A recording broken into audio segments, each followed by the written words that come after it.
الحمد لله رب العالمين والصلاة والسلام على سيدنا محمد وعلى أهله وصحبه وحمبيا إليه أجمعين. Many thanks and gratitude belong to Allah, the Lord of all. We ask Allah to bless and bestow peace on all His prophets, messengers, their families, followers and supporters, and all who traverse the path. Bẹ́ẹ̀ni gbogbo ọpẹ́ àti ìyìn tí Ọlọ́run ọba aláàníṣe àtọrọ ìkẹ́ àti gẹ̀ fún Ànábì wa Muhammad sallallahu alaihi wasallam tó fi dórí àwọn sàábé, tó fi dórí gbogbo àwọn ẹbí àti ará, tó fi dórí àwa tí a ṣẹ́kù lórí ilẹ̀ ayé tá à ń rìn nípasẹ̀ Ànábì wa Muhammad. Àláfíà Ọlọ́run oore ajẹ́njẹ́tọ́ rẹ̀ kó máa bẹ pẹ̀lú ẹnìkọ̀ọ̀kan wa kí wa káàbọ̀ sí àkàntún ètò wa Ramadan special tó ń wáyé láti iléeṣẹ́ wa rédíò MUSLIMAT àti àjọṣepọ̀ Distinct Radio náà ni a fi ń mú ètò yìí wá sétí ìgbọ̀nyín lójoojúmọ́ láti gbà tí àti bẹ̀rẹ̀ Ramadan. A sì dúpẹ́ lọ́wọ́ gbogbo àwọn àfáà wa láti ibi tó ti bẹ̀rẹ̀ débi tó dé lénìí. Gbogbo yín náà ni a dúpẹ́ fún, gbogbo èèyàn ọmọ ìyá náà tẹ́tí gbọ́rọ̀ lọ́ọ̀ náà. Ọlọ́run á ní jẹ́ kí àwọn wá sí tá à ń gbọ́ ọ̀nà ní ṣe nípa lẹ́jọ́ aburú fún wa tí ó máa jẹ́rìí against wa. Wọ́n máa jẹ́rìí pé àwa sì tẹ̀lé, òun náà ni a máa jẹ́ tó bá di ọjọ́ àgbéǹde. Bẹ́ẹ̀ ni another lecture náà látún nílé ní a fẹ́ wọnú science. Ẹ̀mọ̀ tó bá ti gba doctor báyìí, mo wá wò pé ṣáfẹ́ ṣe topic yìí rí bẹ́ẹ̀ gbà máa wò ó tiẹ̀ ti tó bí ọdún kẹta sẹ́yìn 2017 la ní similar topic ní èṣì tó kọjá. Wọ́n dá lẹ́kọ̀ọ́ lórí leadership, kí ni leadership in Islam. Alhamdulillah rabbil alamin, èyí tá máa gbé yẹ̀wò nírọ̀lẹ́ tèní òun náà ni ohun tí a pè ní genetic engineering àbí ká pè ní genetic modification àti Islam. Ìyàwó ni Islam kọ sí à ń yí ẹ̀dá Ọlọ́run, à ń yí ohun tọ́lọ́run dá, à ń yí padà. Kí ni ìhà tí Islam àti Sharia, kí ni Islam kọ sí? Ohun tí lecture ó máa dá lé lórí lénìí nìyẹn. Inshallah máa bẹ doctor ẹ bá ṣàlàyé ẹ̀yin tó gbọ́ wọn gbọ́ Gẹ̀ẹ́sì dáadáa, ọdẹ gbọ́ Yorùbá dáadáa. Ẹ bá ṣàlàyé genetic engineering yẹn dáadáa tí ó fi lè yé layman. Bóyá kẹ́kọ̀ọ́ fún wa ní a profound definition yẹn náà.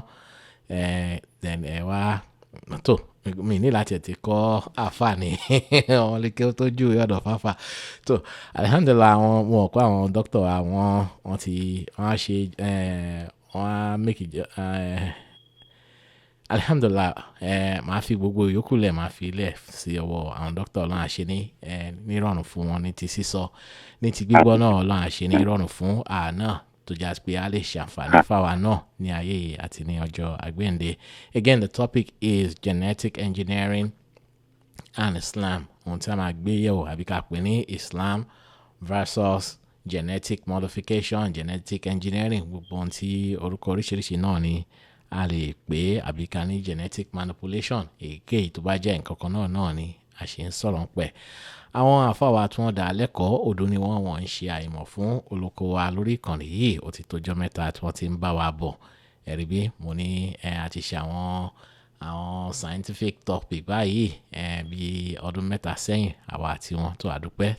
Ọlọ́run wá fi aburú kò fi kan ẹnìkankan wa, ó tún wá dá wa sí. Ó wá ká akẹ́ni tí ó gba Ramadan, ó tún wá ká akẹ́ni tó wá ń ṣe iṣẹ́ dáadáa torí pé máa ṣe dáwà iṣẹ́ ńlá ni. Kọ́nà kò san gbogbo àwọn àfáà wa tó ń gbìyànjú nínú oṣù yìí àtàwọn tó ní lọ́kàn náà kọ́nà kò san lẹ́san dáadáa inshallah bikratullah.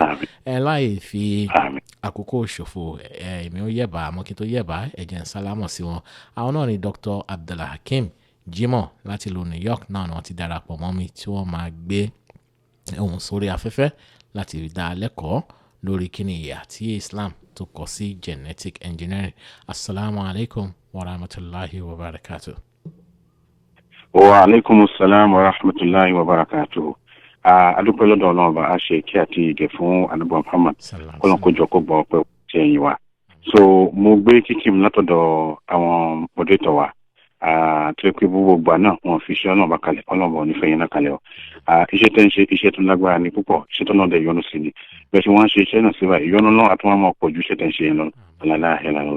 Ìyọ́nú náà kọ́ lọ́ba kó wá fi kárí gbogbo fámìlì yẹn pátápátá torí iṣẹ́ tẹ́ máa ń ṣe báyìí a lot of time I'm a gbà àsìkò kó lọ́dọ̀ family náà gbogbo bẹ́ẹ̀ fẹ́ kún gbọ́n jẹ́ dání ti dáadáa kàn jẹ́ bẹ́ẹ̀ kó tó jẹ́ bẹ́ẹ̀ ju dáadáa lọ la ilaha illallah gbogbo àwọn àtàbáṣe àmì náà kọ́nà kò síbẹ̀ fún wa náà la ilaha illallah kọ́nà jẹ́ ká gbọ́ ọ̀pọ̀lọpọ̀ àwẹ̀ yìí ní ayé gbogbo àwọn tó bá support program náà kọ́nà gbogbo bí tí gbogbo náà ti ń rí gbogbo support kọ́nà kó wọ́n dín náà gbogbo la ilaha illallah gbogbo àwọn fáàmì náà tí wọ́n ti ń ṣiṣẹ́ ọlọ́ọ̀bá náà kọ́nà kó àkóso ọgbọ́n lẹ́sàn ní ayé bí àti ní alkiyama la ilaha illallah بسم الله إنا أتيناك بسم الله الرحمن الرحيم إنا أتيناك كوثر صل ربك وانهر إن شانئك والأبتر بسم الله الرحمن الرحيم بسم الله بابنا تبارك هيطاننا ياسين سقفنا كهافي عيسى كفايتنا حامي عيسى حمايتنا فسيكفيكهم الله وهو السميع العليم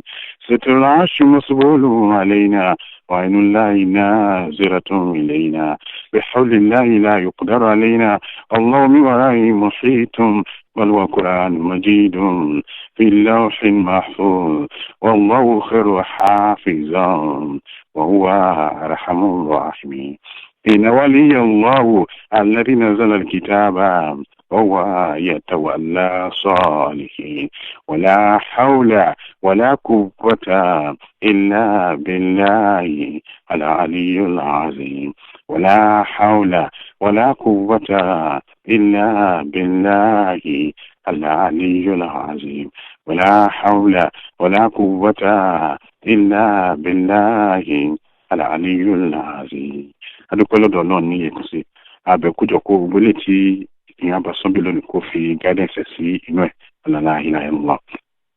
So genetic engineering gẹ́gẹ́ bí àwọn olóòtú wọn ṣe sọ fún wa is a very current thing tí ó ń lọ ní inú ìmọ̀ science tó dẹ̀ dá kí gbogbo aka ní at least some knowledge of because kò sí bá ṣe fẹ́ gbé inú society tàwa yìí àti gbogbo society tó tó bá lè wà in the world at large that near impact genetic engineering.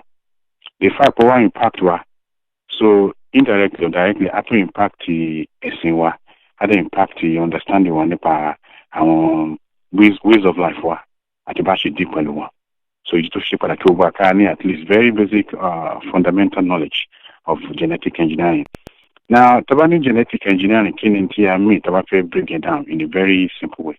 Ó ní pé ọ̀nà tí a ń gbà tá a fi lè mú gene gẹ́gẹ́ bá ṣe mọ̀ pé gene tá a sọ yìí ó ní ingredient tó lọ́n fi sínú àwọn cells wa inú tàbá wo tá a rí DNA inú DNA wa aláwọn component tó lọ́n fi síbẹ̀ ó wá fi wọ́n síbẹ̀ bí codes ọ̀la ń pè ní gene ìkọ̀ọ̀kan náà àwọn gene tá a rí tàbá fò wọ́n ti bí wọ́n ṣe wáyé wọ́n code fún àwọn iṣẹ́ kọ̀ọ̀kan nínú ara wa so but gene yẹn a lè express ẹ̀ àfi tàbá change ẹ̀ láti the form of RNA so láti DNA àwọn forms ẹ̀ láti bẹ̀rẹ̀ láti wá change sí protein so protein tó bá express ẹ̀ láṣẹ wa lè fi ríṣẹ́ tí gene kọ̀ọ̀kan tó ń ṣe so ìyẹn là ń pè ní gene expression so but ìgbà míì wà disease mi wà tí a ní tá a jẹ́ pé problem yóò ti wà at the level of the gene so protein tí ó produce náà kò ní dá so tí protein ìbálẹ̀ ti dá náà iṣẹ́ tí ó jáde láti bẹ̀rẹ̀ náà kò ní dá.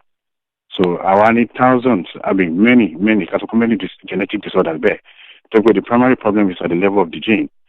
So and then our scientists don't know how to say inject a cancer value. Tabali attack the problem from its source. Tell us the gene here. It will cover the alphabet can do one be. One nucleotide basis. Now so form sequence DNA.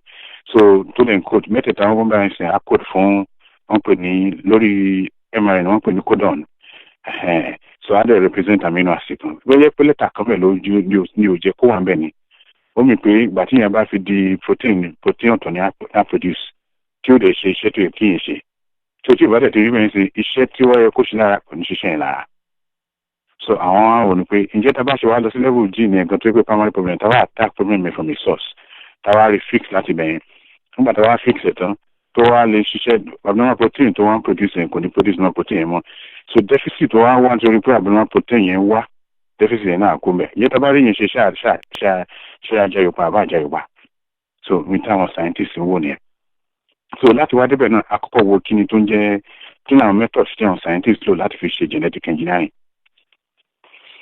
àkọ́kọ́ bẹ̀ ni cloning cloning. Cloning in a very broader view and a very restricted view. So I have to read you.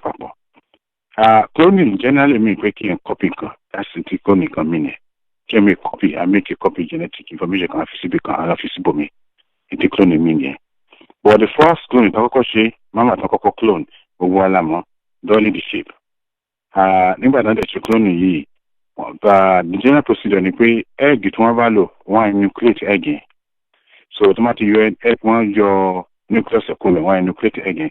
Àwọn àlọ́ gbé cell tó fẹ́ grow yìí, àwọn àlọ́ mọ láti bí mama tó fẹ́ grow, àwọn àfi sínú ẹ̀. So automatic wọ́n àfi sínú ẹ̀ tán àwọn stimulated pẹ̀lú àwọn artificial stimulations. Wọ́n ṣe wá implant sínú ẹni tó máa fẹ́ kó gbé combination yẹn. In our great time, we should be dolly the ship there. So dolly the ship won't be don't feel in a woman, don't feel all that one be won't be, but on beton the first breakthrough once the room of it. So I want to watch it all lobby or no for day at the lie go to the poco, but it could to kuno one lead trace for you over for latara into a procedure to she, but I shall look last time you Lord to see what she must expect. Let me not to talk on me, our monkeys, me, and what she should be, and what to clone be. To more human cloning, there's a lot of our body pay and bulletin board, a lot of concern, Wallory, still their conscious ruin. But I am put my phone now, only try and not go your she human cloning. So every lives right about will let us say Islam for more. Cloning ben oshinche agbeti human ka lo gbe ka gbe me ka wa pesi recreate do Ọlọ́run ba so gbogbo àwọn àpapọ̀ àwọn afa àwọn scholars tí wọ́n jókòó tó wo àwọn topic bẹ́ẹ̀ tó farabalẹ̀ tó àwọn topic bẹ́ẹ̀ wọ́n fara mọ́ irú yẹn cloning yóò dá so wọ́n tẹ̀ ti ṣe àwọn tó ṣe wọ́n ṣe for scientific purpose ni wọ́n dẹ̀ wò pé but tí ò bá sí pé ethical consideration wà wọ́n dẹ̀ fi ẹsẹ̀ kan lè pé níṣẹ́ bẹ́ẹ̀ a lot of things about it lẹ́yìn ìgbà yẹn ṣùgbọ́n ìyẹn fún ọ ni pé agbára Ọlọ́run pé nǹkan báyìí tún possible nínú ẹ̀ṣọ́ gbogbo ilé tó ń lo ìmọ̀ náà nínú ìmọ̀ Ọlọ́run náà ni o wọ́n ṣe sáwọn táwọn náà tẹ́ wọ́n pé káwọn ti tún try ẹ̀wọ̀ wọ́n tẹ̀ tún máa rí pé ìyẹn náà possible. Now the other method that wọ́n ṣe genetic engineering òun náà ni wọ́n pè ní recombinant DNA genetic recombination so àágbé gene látara ibì kan àwa gbé lọ síbi bòmí àwa sọ wọn papọ̀ so gene táwa gbé láti ibì kan síbì kan tá a fi gbé síbẹ̀ a rí pé ìyẹn látribù kan tí kìtà fẹ́ gbé sí yẹn ò ní tó bá fi síbẹ̀ tí yẹn bá wà lè wá replicate a lè mọ fún wa ní product tó yẹ pé a wúlò pọ̀ fún wa ìyẹn lè ṣàǹfààní púpọ̀ gbogbo àwọn genetically modified organisms tí a rí ọ̀pọ̀lọpọ̀ method wọn fi ṣe wọ́n nìyẹn so tí mo ṣe recombinant DNA ìtura kọ́kọ́ pé wọ́n lọ wá the gene of interest tó fẹ́ transfer yẹn wá wọn so wọ́n lọ sí orí DNA wọ́n á kọ́ ti gene of interest tó fẹ́ transfer yẹn wọ́n kó kankan ní restriction enzyme wọ́n á fi kọ́ test precisely so wọ́n tó wá ní kankan náà wọ́n pè ní plasmid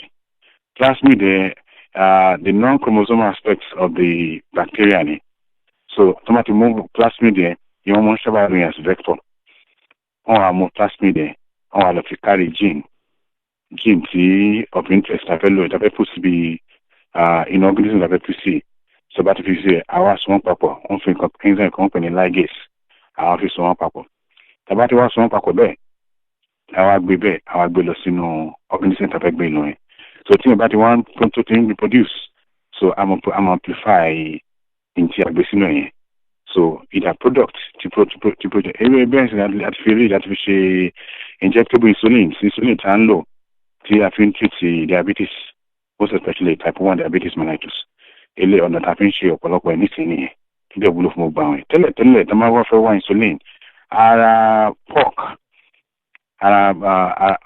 pork ni wọ́n ti wọ́n lò because the amino acid sequence because insulin itself is a polypeptide hormone ó mi pe is a protein ní basis ẹ̀ tàbá wọ amino acid sequence insulin títí yẹn tàbí wàá tún wá wo títí pork tí ẹlẹ́dẹ̀ẹ́ ló súnmọ́ títí yẹn jù èyí tó kó tẹ̀lé títí ẹ̀ náà ń lò láti fi ṣe ní so there were a lot of concern pé ibò mùsùlùmí tí ẹlẹ́dẹ̀ tí ó sẹ́nu fàyè kalẹ̀ fún wa àwọn tó ń lo kíní ẹran product àtàrẹ láti fi treat ara wa. So but ní ìsìn with the recombinant DNA ìsìn wọ́n kò lè mú gene insulin yẹn wọ́n dẹ̀ fi sínú plasmid wọ́n dẹ̀ gbé sínú bacteria E. coli á dẹ̀ mọ̀ produce the protein of interest as long as it can replicate á dẹ̀ mọ̀ make as many copies as possible. Ṣé pé ẹ̀kọ́ pìyàn á dẹ̀ lè lọ káàkiri fún gbogbo àgbáyé tó pọ̀lọpọ̀ yẹn á lò tí ò ní sí wàhálà èrò tí àwọn bẹ̀yẹn. Èrò ilé ìdábà ṣe èrò ilé tó yẹ parí pé kò ní kó wà harmless. Sọ́ọ̀sì ládẹ̀ ti rí sọ́ọ̀sì pé ó wà halal ni èrò ilé ìsìn wọn ní ilé with a lot of contemplation àti gbogbo debate ọ̀pọ̀lọpọ̀ àwọn yẹn faramọ́ pé àwọn scholars faramọ́ púpọ̀ pé àlèlérú ilé ètò as long tó yẹ pé kò sí ìpalára kankan fún ọmọ èdè ènìyàn ó sì benefit ọmọ èdè ènìyàn ni àdẹ̀mú ní láti source tó jẹ́ pé ó wà haram ìmọ̀ dáńtẹ̀ tó lò náà láti fi ṣe ọ̀nà ọ̀bà náà ló fún wọn nítorí pé wala yuhituna bi shay'in min ilmihi illa bima sha'a lórí kankan mú inú ìmọ̀ ọlọ́ọ̀bà àfi ilé tí ìmọ̀ ọlọ́ọ̀bà fẹ́ kẹrí mú níbẹ̀ tí wọ́n fẹsẹ̀ lélẹ̀ pé irú ilé tó benefit mankind àlèṣe bẹ́ẹ̀ tí ó pé sọ́ọ̀sì ẹ̀dẹ̀ ní kò sí much query lórí ẹ̀. So one form that will establish a form of genetic engineering. Another form of genetic engineering òun náà ni gene therapy. Kárí gene kan láti become co-defective tá a fẹ́ replace èrò ilé tí mo ti sọ tẹ́lẹ̀tẹ́lẹ̀ yẹn. So ara àwọn advances tí wọ́n lè ṣe genomic sequencing tí ò sí tẹ́lẹ̀ wọ́n lè wò ó to the letter gbogbo organization bí gene téèyàn ní lára yẹn wọ́n dẹ̀ wo organization bó ṣe wà ìjọ wọn wà ní order ìyẹn representation bó ṣe kọ́ represented ni wọ́n pè ní genomic sequencing alone ti fún àwọn scientists lágbára láti lè ṣe yẹn nísìnyí wọ́n fi wo genetic kódà kó tó ṣe wọ́n ṣe any manipulation wọn láti wo genetic sequencing yẹn wọ́n dẹ̀ wo bí táwọn fẹ́ ṣe any changes sí táwọn bá dẹ̀ wo yẹn náà wọ́n á dẹ̀ wá wo gbogbo gangan ni wọ́n fẹ́ ṣe changes sí lẹ́yìn ìgbà tó bá tó wọ́n ṣe changes yẹn tán wọ́n á tó wọ́n ṣe sequencing again láti wo bóyá tó ń ṣe yẹn ó lọ bó báwọn ṣe fẹ́ àbí kò lọ bí àwọn ṣe fẹ́ so yẹn tó wà ní tí wọ́n tún ṣe nìyẹn so gbogbo àwọn tí wọ́n tún ṣe nìyẹn. Now eléyìí tó wá bọ̀ nínú gene therapy sí wọ́n ń pè ní CRISPR. CRISPR is very recent but in the next few decades ó likely kó tún ní kí effect tó wà more pronounced ju bó ṣe wà ń sìn lọ. CRISPR yẹn ọmọ ń lò yẹn láti edit gene wọ́n lè lọ síbi tí gene bá wà wọ́n lè edit gene yẹn wọ́n lè delete gene yẹn wọ́n lè modify gene yẹn so all of those are possible with the CRISPR. na CRISPR bó ṣe ṣiṣẹ́ ni pé wọ́n CRISPR yẹn tó stand for ni pé clustered regularly interspaced short palindromic repeats ní CRISPR yẹn tó stand for. Pẹ̀lú CRISPR yẹn wọ́n lè ṣe such that only protein kan wọ́n pè ní protein ní Cas9. Cas9 yẹn our work pẹ̀lú an RNA guide. So méjì our form complex Cas9 the RNA guide complex. So RNA guide yẹn la lead the Cas9 yẹn lọ síbi specific portion of the DNA tó fẹ́ interact pẹ̀lú. Tó bá tètè débẹ̀ Cas9 yẹn with precision they are very very precise at the core segments of the DNA tí wọ́n fẹ́ cut yẹn. But wọ́n fẹ́ ṣe lórí DNA tí wọ́n fẹ́ replace the gene tí wọ́n yọ ọ́n bẹ̀ ni o wọ́n á fi wọ́n replace ẹ̀. Ṣé fẹ́ modify tí wọ́n fẹ́ yọ ọ́n bẹ̀ ni wọ́n modify. So there are variety of options wọ́n lè ṣe lẹ́yìn ìgbà tí Cas9 yẹn bá ti ṣiṣẹ́. So bí CRISPR bó ṣe ṣiṣẹ́ nìyẹn. And it's more readily available than it has used to be. So CRISPR ni ibi tó ń lò fún gene editing ló ti ṣe. Now a more recent advance tó tún wá ṣẹlẹ̀ lórí CRISPR náà òun náà ni the first tọkọ report Chinese doctor kan ní orúkọ ní Dr. He ní orúkọ doctor náà Jiankui Dr. He Jiankui na òun fọ́ kọ́kọ́ ṣe gene editing tó ṣe wá successful one látara gene editing dẹ̀ ní wọ́n lè rí pé wọ́n rí ọmọ jáde látara bẹ̀ wọ́n lè rí pé process tó ṣe ó wá successful. Kí ni gene editing tó wá ṣe ni pé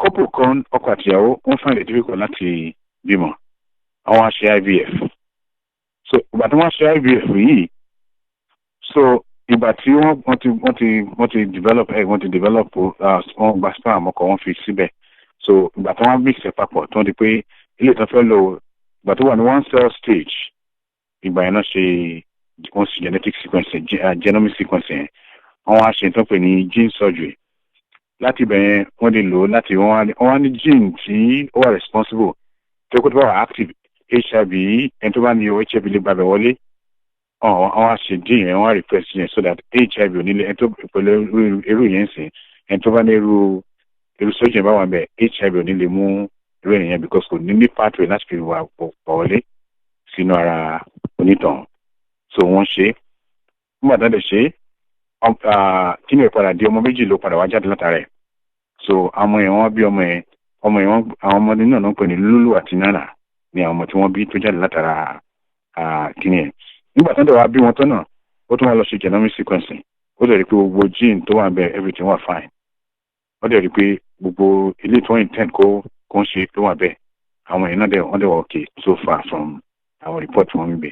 So this is one of the latest advances in gene editing. From the sheet were documented there. So now we are àwọn agbára Ọlọ́run tí inú àwọn tọ́lọ̀ fún. Later náà padà wá merge the Islamic perspective. But that is for one broader understanding in the gene, what is genetic modification. That's what we can go over and we lay. So later I show juxtapose magic in the Islamic point of view. So now I will open up.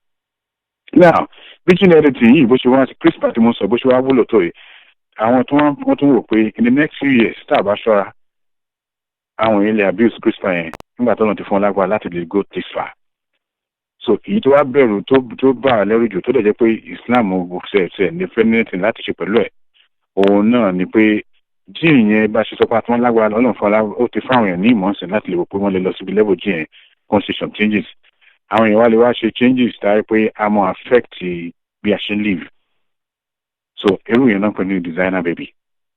Táwọn èèyàn mọ̀ ní choose tí wọ́n lọ síbẹ̀ náà lọ ní choice ní tí wọ́n fẹ́ ṣe irú gene wo làwọn fẹ́.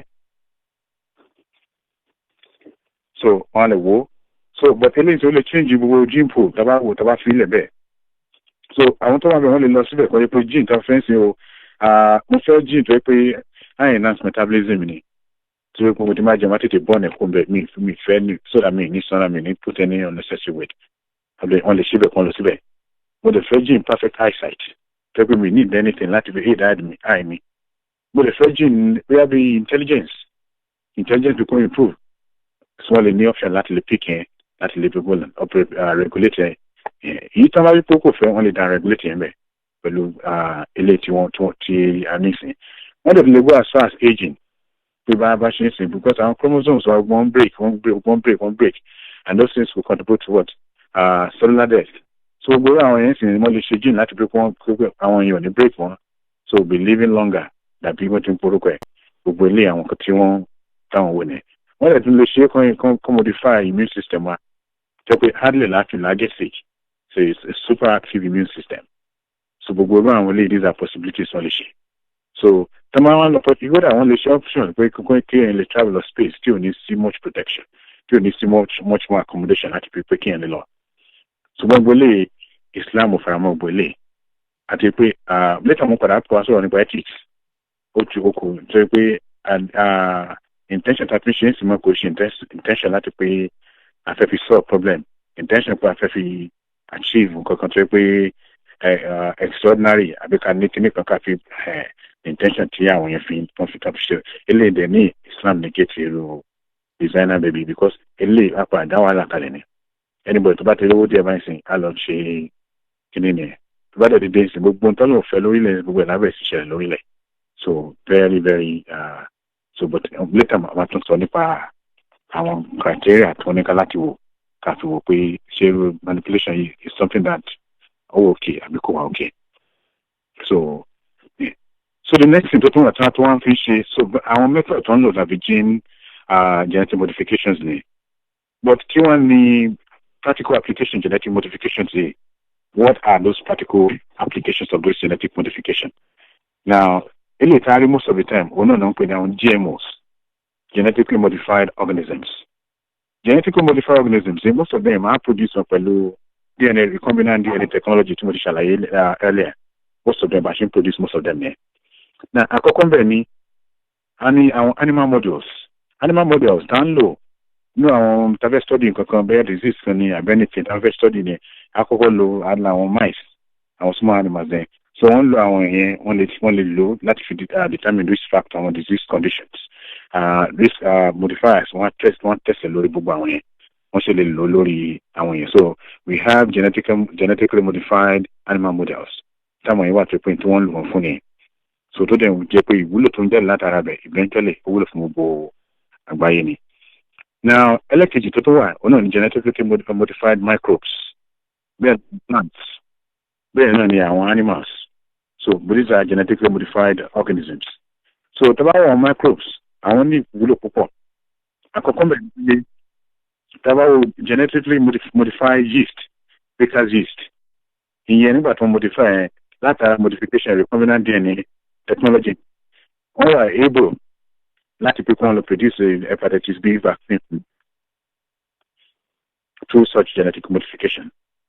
Ìkànnbẹ̀ bẹ́ẹ̀ náà ni another organism really mo ti give example tẹ́lẹ̀ or náà ni genetically modified E. coli irú yẹn sì but from just that modification wọ́n were able to produce injectable insulins ilé tó wúlò fún gbogbo ẹni tó bá ní diabetes mellitus.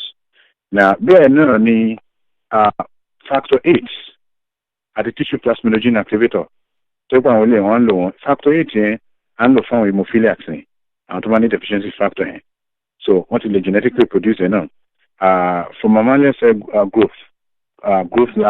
growth culture so from genetically modified mammalian cells to wọ́n grow in lab culture not producing so factor 8 so also TPA tissue plasminogen activator ìyẹn mo ń dissolve clot ni ìyẹn wọ́n sábà lò fún àwọn tó bá ní web stroke àbí heart attack láti dissolve clot tó bá níbẹ̀ so they were able to genetically produce that àṣegbélé tó wúlò fún méjì táwí ó wúlò fún human náà.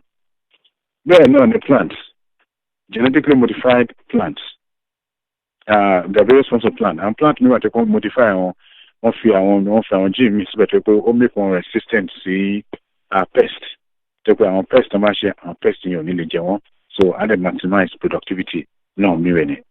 Èyí tó tún àwọn àǹsì tó tún ṣe pàtàkì bẹ́ẹ̀ òun náà ni àwọn edible vaccine ìyẹn sì wọ́n developing rapidly by such that pé látara product plant náà ni wọ́n ti produce yẹn tó bá ti produce láti fún èèyàn láti jẹ́ kó kẹ́niyẹn jẹ kó mú àbí kó jẹ tó bá ti jẹ báyìí and they stimulate immune response náà nìyẹn ẹnìyẹn produce corresponding antibodies yẹn wà bẹ́ẹ̀ látara ẹnìyẹn so in case tó wà exposed to organism of interest sometimes like to protect against and fight anybody the right way so genetically modified vaccine edible vaccine ni wọ́n pè yẹn that's also on the way. Bẹ́ẹ̀ náà ni wọ́n tún go as far as insects genetically modified insect irú àwọn mosquito kan wà tó pé wọ́n modify àwọn mosquito yẹn láti express a particular protein wọ́n pè ní SM protein so this protein yìí tó bá ti mú tán amplify intention ni pé now the vector of mosquito yẹn wọ́n pè organism tó mọ̀ for plasmodium that's a parasite so mosquito ni vector ẹ̀ so tí parasite ẹ̀ bá ti wọnú mosquito tí mosquito bá dẹ̀ tó bá ti bite ẹ̀ jẹ́ á dẹ̀ introduce sour yẹn wá cause wàhálà so but with this kind of modification the plasmodium yẹn tó jẹ́ parasite yẹn kò ní lè wọnú mosquito kódà dẹ̀ pé aṣèwálé lọ sínú èèyàn láti lè cause gbogbo effect yìí ó ń cause mẹ́ so àwọn olóyìn náà genetically modified mosquitoes ni tí ilé tí wọ́n ti fún tí wọ́n ṣe tún pé tó má dà síta ìyẹn á decrease incidence àwọn other mosquito á dẹ̀ dey reduce incidence malaria and other conditions tó lè wá láti ara bẹ́ẹ̀.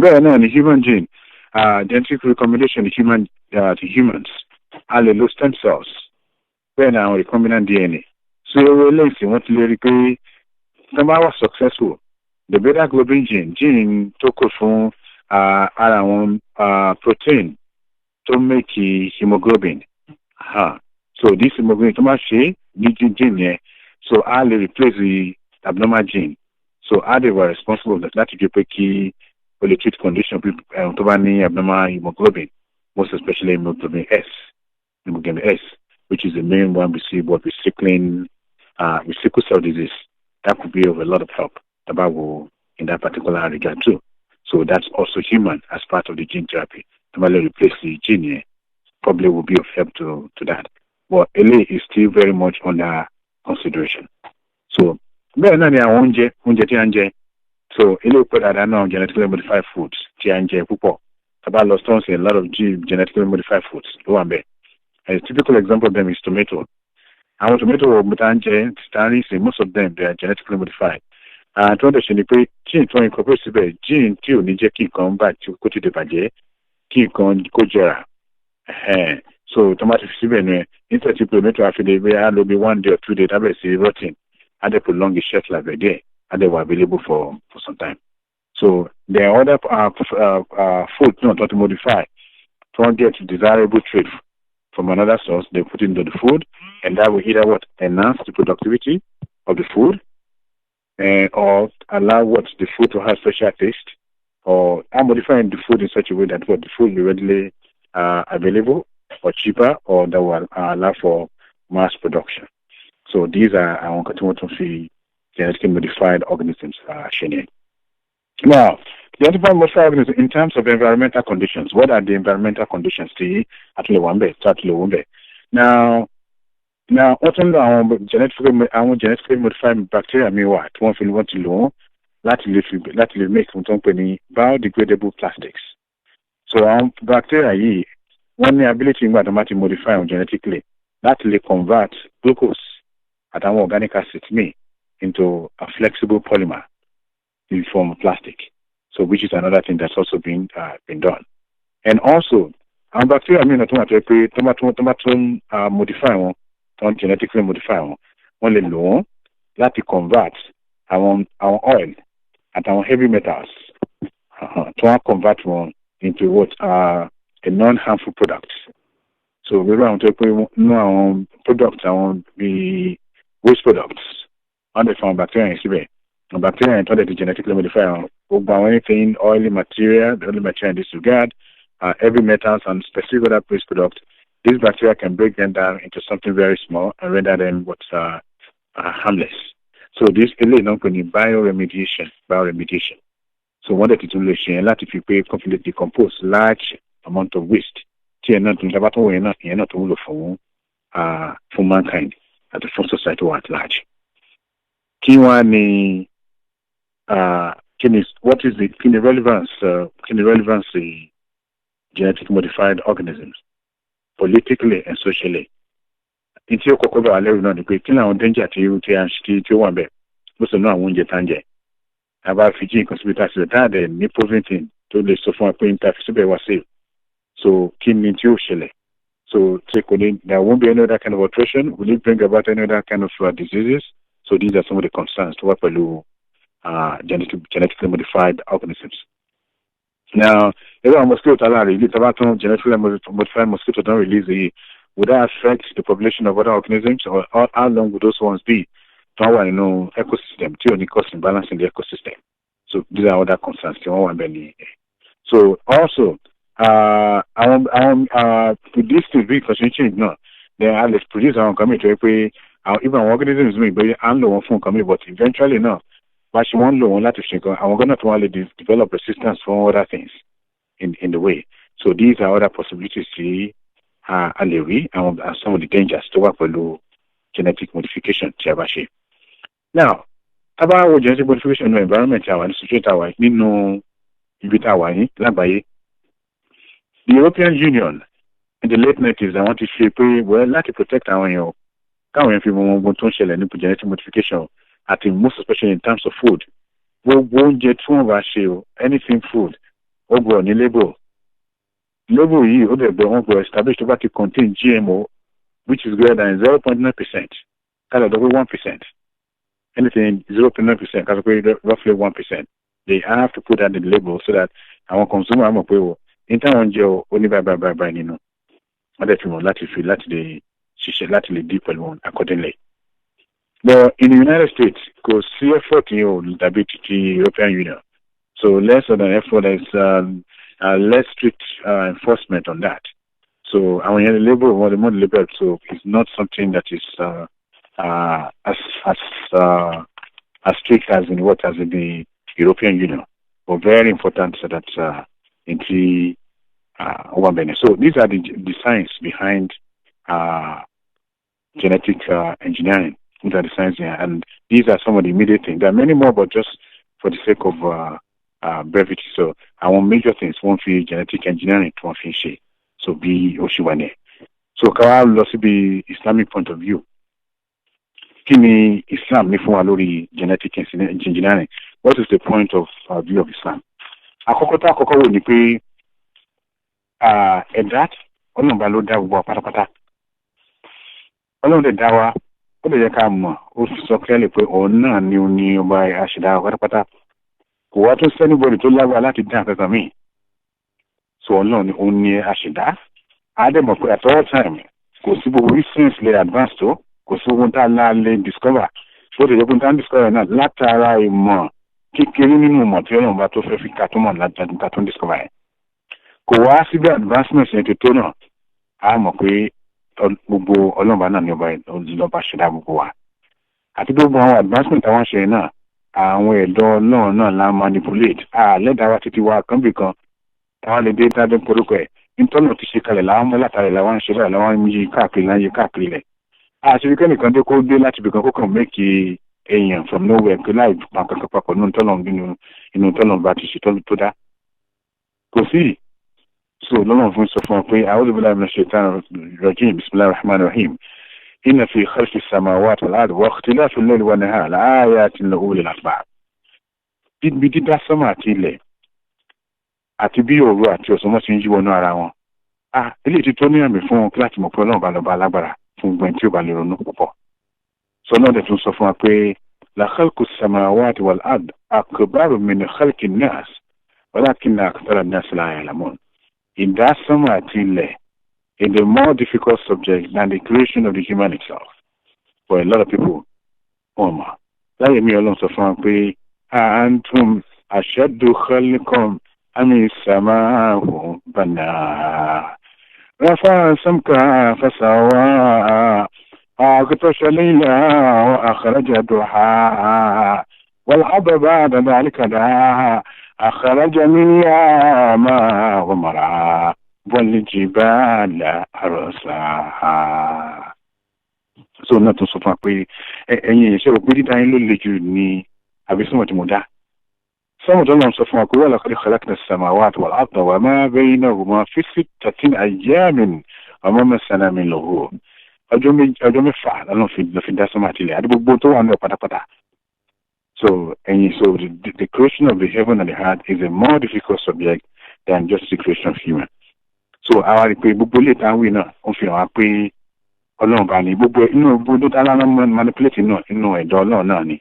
Tọ́lọ́ dẹ̀ tún sọ fún aláyè mi pé ألم يكن نطفة من مني يمنى ثم كان علقة فخلق فسوى فجعل منه زوجين ذكر والأنثى أليس ذلك بقادر على أن يحيي الموتى.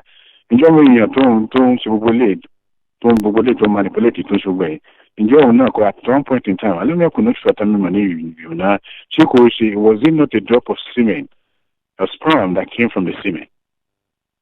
ثم كان علاقة فخلق فسوى.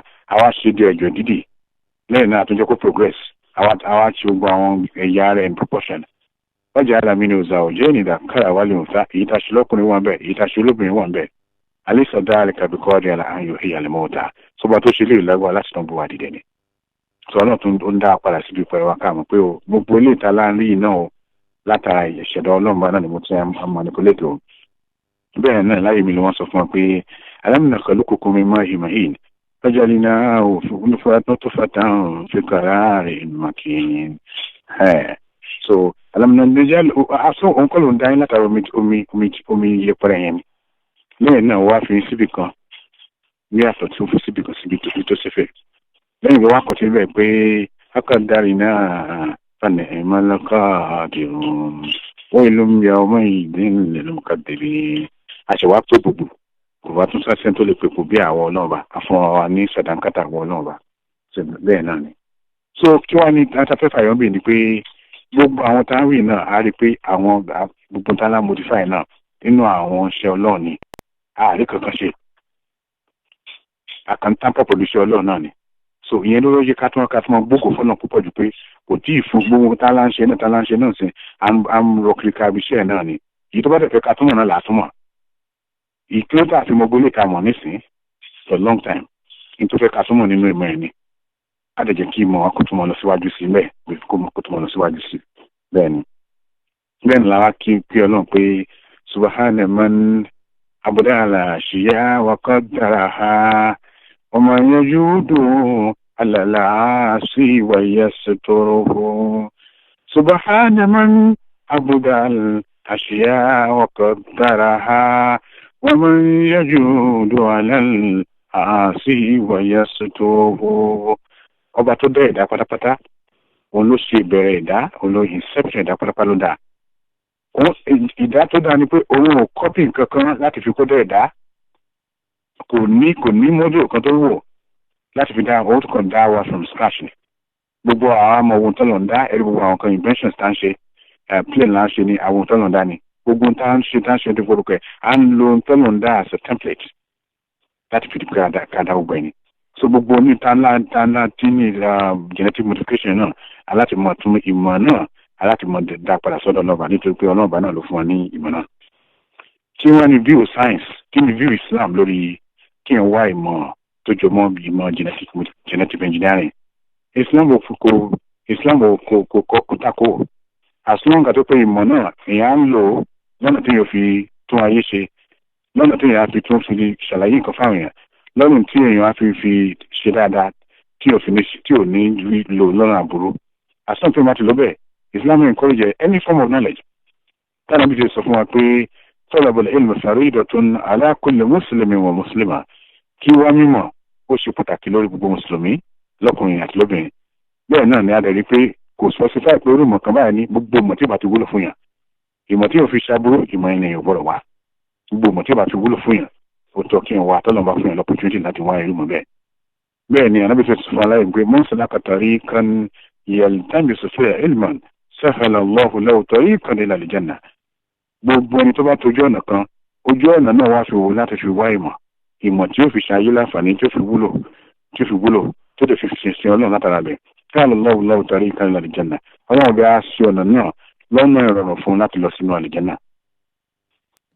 Nítorí náà bá a ṣe wá sọ pé gbogbo táwa là ń discover yìí náà nínú ìmọ̀ ọlọ́run náà ni inú díẹ̀ nínú ìmọ̀ tọ́lọ́run bá tún fẹ́ ká tó mọ̀ òun náà ni wala yuhituna bi shay'in min ilmihi illa bima sha'a díẹ̀ tó fẹ́ ká mọ̀ sí ni tó bá tún yá tó bá tún fẹ́ ká tó mọ̀ díẹ̀ sí àtúnkùn dán yẹn fún àtúmọ̀ díẹ̀ náà sí so àwọn progress bẹ́ẹ̀ náà ni nítorí pé ọlọ́run náà ló sọ fún wa pé allama al-insana ma lam ya'lam òun ló fi mọ́ ọmọ ènìyàn ntí ọmọ èèyàn tí wọ́n mọ̀ bẹ́ẹ̀ ọlọ́run tó wọ́n ń ṣàlàyé fún pé gbogbo ilé ìtẹ̀ genetic engineering tààrí kámújẹ kó ju wá lójú o nítorí pé àwọn àmì náà ni tó lọ́wọ́ tó sọ fún àánú suratul Fussilat nípa suratul Fussilat pé sanurihim ayatina fil afaqi wa min anfusihim hatta yatabayyana lahum annahu al-haqqu aw lam yakun fi rabbika annahum ala kulli shay'in shahid ala إنهم في مرية من لقاء ربهم ألا إنهم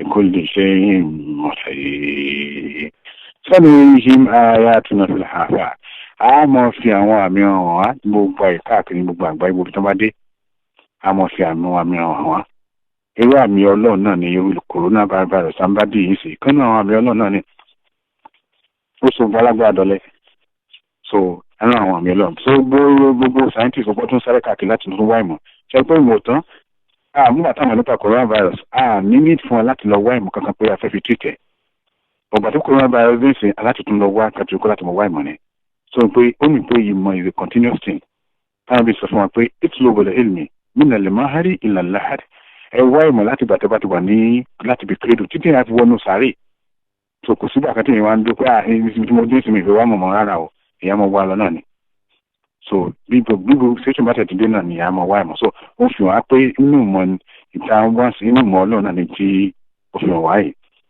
sọ́nà orí ayé àti nàfẹ̀lá àfàk á mọ̀ fi àwọn àmì wọn hàn wá gbogbo àgbáyé wàmín àǹfóṣìhìm àti níwọ̀n látara ara wọn gbogbo lè genetic modification wa látara ta ní ara wa náà ni àtàyà tàbáyé ẹ̀nà láwọn náà lẹ́hàkù tí ó ti tó àfi mọ̀ pé dáfì mọ̀ pé ọlọ́run bá náà lọ́nà ọba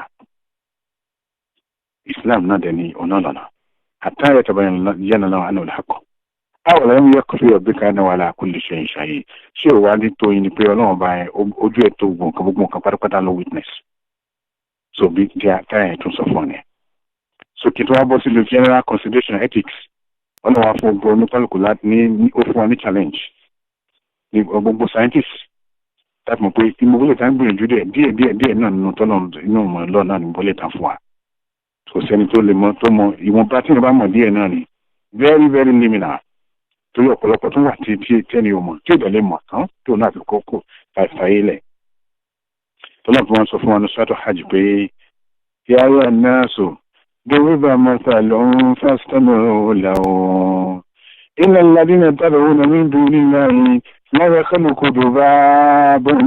لا يخلقوا ذبابا ولو اجتمعوا له وإن يسلبهم ذباب شيئا لا يستنكبوا منه ضعف الطالب والمطلوب يا أيها الناس ضرب مثل فاستمعوا له إن الذين تدعون من دون الله لا يخلقوا ذبابا ولو اجتمعوا له وإن يسلبهم ذباب شيئا لا يستنكبوا منه ضعف الطالب والمطلوب. يا أيها الناس gbogbo èèyàn kẹrí kò sí yá ayé nas gbogbo jẹnẹrátì èèyàn lọ́lọ́run bá wí mi lórí bẹ́ẹ̀ mọ́sá ló ń fásitì òun làwọ̀ ọlọ́run bá ń fi àpèjúwe kalẹ̀ ẹ̀tẹ́ ti bọ̀ ìmọ̀ ìgbàdí ìrẹ̀tàdé ó nà mí dúró ní láìláì yẹ kọlùkù dò bá àbá gbogbo àwọn tá ń fún tá ń pè lẹ́yìn ọlọ́ọ̀ba gbogbo àwọn tá ń pè lẹ́yìn ọlọ́ọ̀ba àbẹ́ni ọ̀dà sọ̀rọ̀ tá ń fún ní lórí ọ̀dà dáná náà láì yẹ kọlùkù dò bá àbá ní wọ́n ìṣẹ́mọ̀ òwúlà gbogbo wọn bí sísí tó wọn lè dá ìṣẹ̀ṣẹ̀ kókó wá pé táwọn á fi make it from scratch kò ní kankan tó náà bá tó pé ọlọ́run bá ti create nínú tí wọ́n ní raw material láti create ẹ̀ kò sí wọ́n ní tó kéré jù ní ìsinsin wọ́n lè create ẹ̀ báwa pa wọ́n láti lo nǹkan tó náà ti dá láti mílẹ̀ láti kó gbogbo tó bá create ẹ̀ wọ́n làwọn òṣìṣẹ́ àmọ́ wò lá kódà gbogbo wọn kó wá pòrò papọ̀ kó pé ẹjẹ́ ká create ìsinsin for their own resources láì lo resources ọlọ́run kò possible. وإن يسلبهم ذباب شيئا لا يستنكروا منه ضعف الطالب والمطلوب. kí sísí máa ṣe wá tó kó wá snatch kankan wà lọ́wọ́ wọn lè gbà á lọ́wọ́ padà. ضعف الطالب والمطلوب ẹni tó ń wá ọ̀lẹ ni ẹni tó ń wá yẹn náà ọ̀lẹ ni ẹni tó ń wá yàn ọ̀lẹ ẹni tó ń wá náà ọ̀lẹ ni. so gbogbo ilé tá ń discover náà sí díẹ̀ nínú àwọn àmì ọlọ́run nínú àwọn ìmọ̀ ọlọ́run bá tó fi mọ̀ wá ní so a lè tọ́ pé sáyẹ̀nsì ó ní ó òkè káwọn mímọ̀ as long as ìmọ̀ yẹn ìmọ̀ tó mọ́ ni ìmọ̀ tá a fi tún ayé ṣe tá a ní fi dànkọ́rọ́ so àwọn báṣọ àwọn sì pé pẹ̀lú àwọn àtàsọ́nù kúrò yìí àwọn scholars wọ́n parapọ̀ lọ́dún from wọ́n ní various views lórí gbogbo àwọn kan tí a rẹ̀ wọ́n wá ní àwọn some standardizations tí wọ́n wá ń sọ ìsìn ní àwọn standardizations yẹn òun náà làwọn wò láti fi gbé ká generalize kí ni tí a gbọ́dọ̀ mọ̀ nípa genetic modification and genetic engineering. so àkọ́kọ́ bẹ̀ ni pé wọ́n ní kí genetic engineering allow genetic engineering intention tí wọ́n wọ̀ pé tó ní àwọn tí wọ́n ṣe genetic engineering yẹn in any way bóyá scientist tí ó ṣe ni o ẹni tí wọ́n involve ni pé intention ni pé láti fi benefit mankind.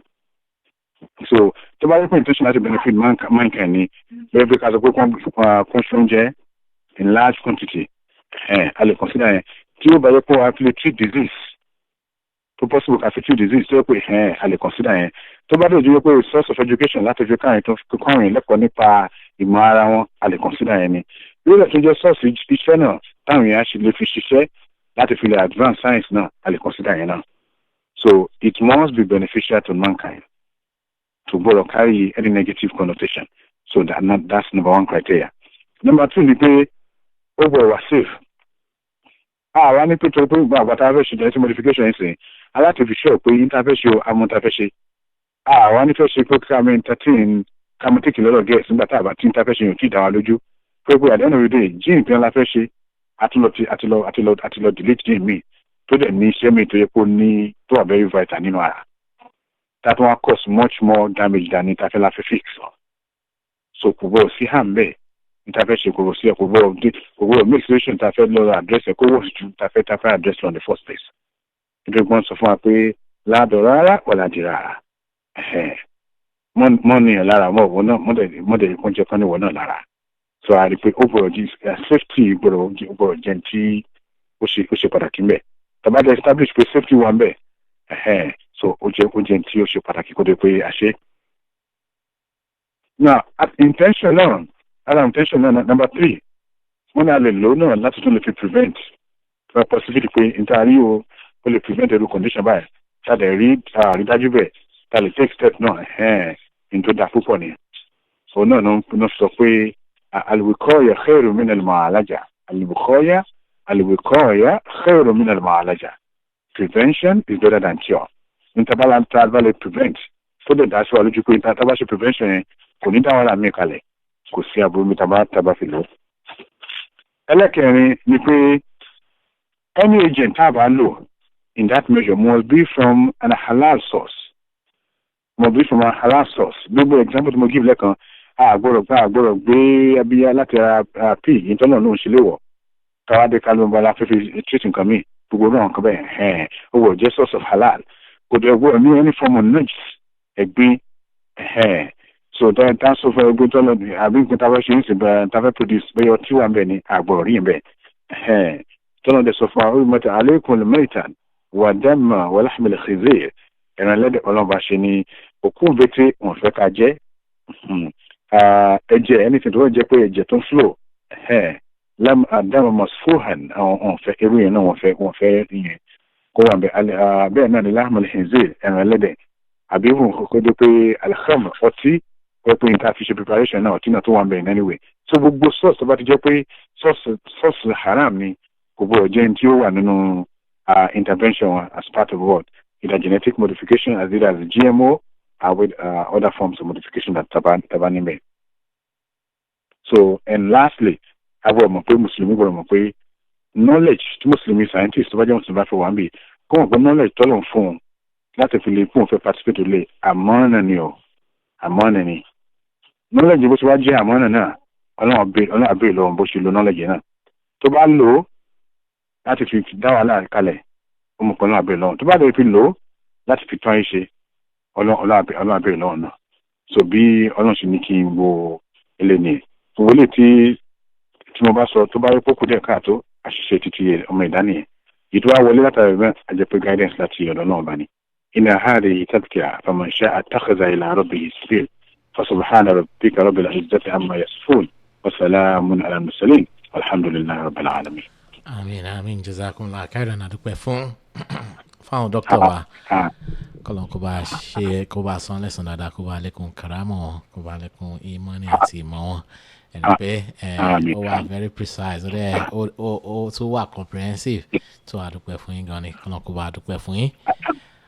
Alhamdulillah. Bẹ́ẹ̀ ni abala abitade bá abala tá a máa béèrè àwọn béèrè bí ṣe sọ wọ́n ti make it very simple fún wa láti gbàgbọ́ yé ohun tí a ń pè ní genetic modification àbí genetic manipulation or engineering gbogbo ẹ̀ náà ni wọ́n ti fọ́ wẹ́wẹ́ wọ́n bẹ̀rẹ̀ láti ẹ̀rí wọ́n sọ̀rọ̀ nípa bí àwọn gene wa bọ́ ṣe láwọn cells tó wà ń bẹ́ẹ̀ bá ṣe lè fi kan rọ́pò mú kan bíbá mú kan lọ́hùn láti fi ṣe ìtọ́jú gbogbo àwọn ìwòsàn tó fẹ́ gbòde tó jẹ́ gbàlódé láyé tá wà yìí through genetic modification náà ni wọ́n fi ń ṣe tẹ̀bárẹ̀ ẹni tó ní bí àwọn dókítà ṣe ṣàlàyé bí ẹni tó ní diabetes insulin ni ọba náà ṣe ń produce ẹ̀ tí ẹni tó ní àrùn ṣúgà tó fi ń regulate tó fi ń fa insulin sára ara láti regulate sugar level ẹ̀ mọ́ gbogbo ẹ̀ ẹ̀rí bí ìmọ̀ gbàlódé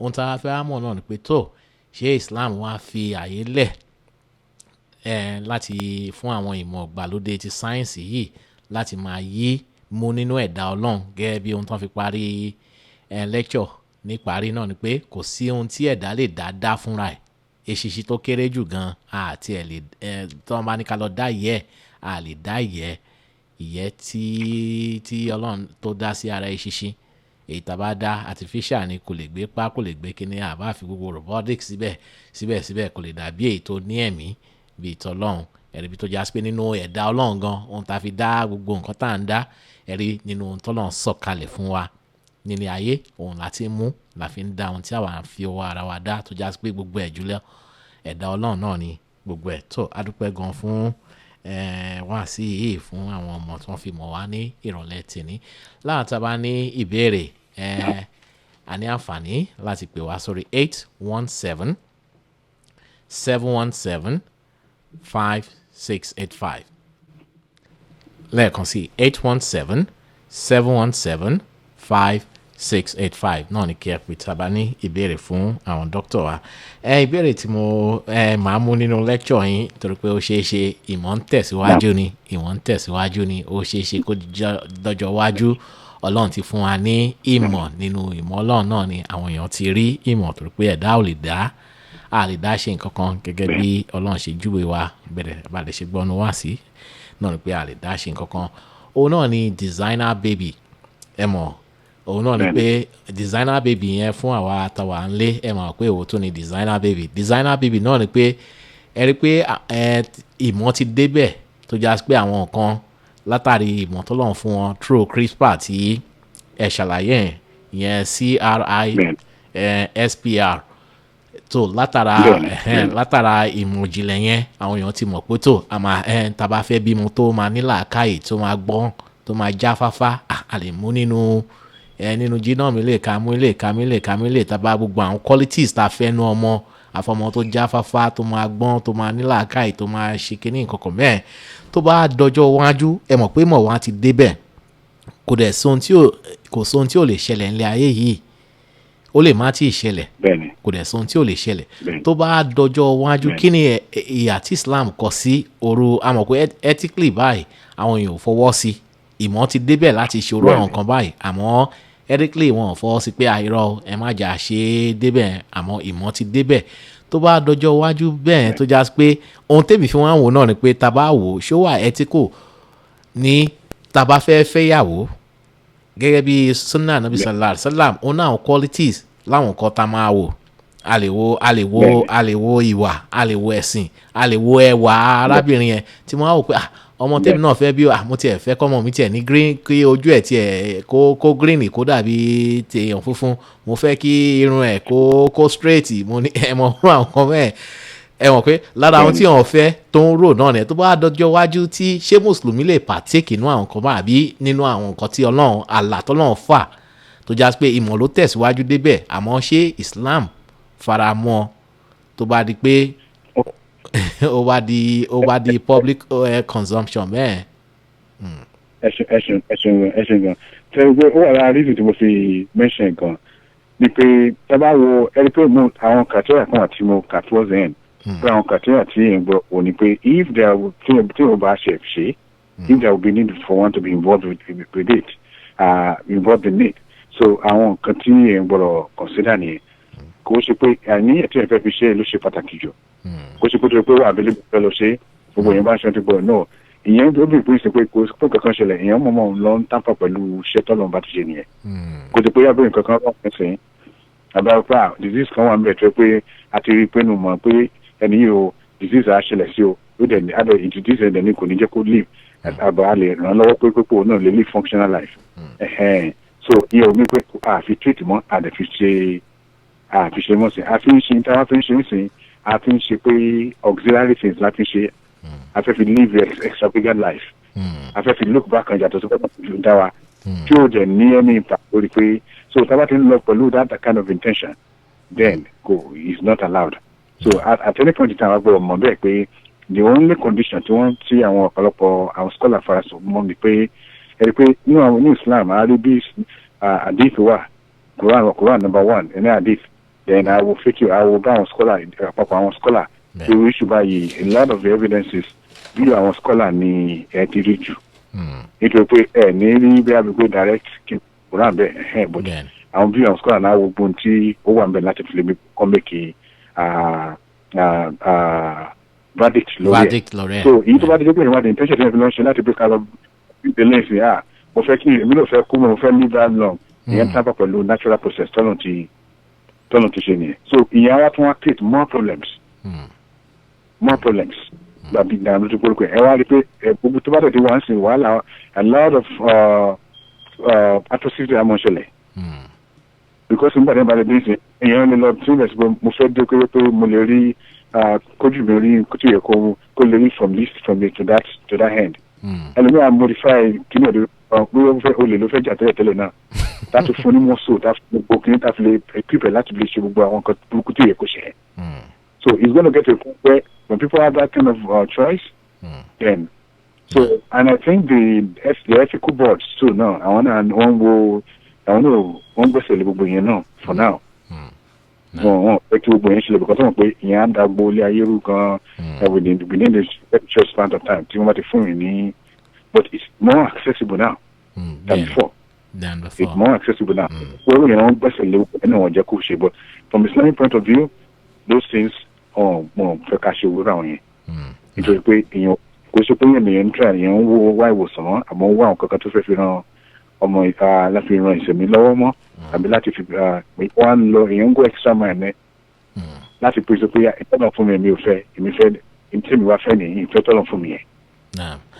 Látara bí question yìí ìbéèrè kan tún sọ sí mi lọ́kàn torí pé ìgbà tí ẹ mẹ́nubà pé oorun sì yìn ìmọ̀ ẹ ti wà àwọn kan lè máa tàpẹ̀ láti prolong longevity ìṣẹ̀mí wọn láti prolong ìṣẹ̀mí wọn bẹ́ẹ̀ nǹkan bẹ́ẹ̀ but èrò tèmi wá ń rò náà ni pé gbogbo ìmọ̀ a mọ̀ pé a fi ń wá wòsàn ọlọ́run náà ló ọba òun ló fún wa lọ́gbọ́n ló dẹ̀ ní ká lo gbogbo nǹkan tó ní ká fi ṣe wòsàn àmọ́ ṣé kì í ṣe pé àwọn wòsàn tá à ń wá tó já sí pé à ń modify à ń edit àwọn genomes yẹn láti fi wá ìwòsàn ṣẹ́yìn ò wò pé a fi ń tako iṣẹ́ ọlọ́run torí pé kádàrá nínú àwọn ìpele ìgbàgbọ́ kádàrá wà ń bẹ̀ pé ọlọ́run ti kádàrá gbogbo nǹkan ìwà máa mú kan máa fi lọ́kan ṣé kì í ṣe pé à ń gbìyànjú láti yí kádàrá ọlọ́run ni.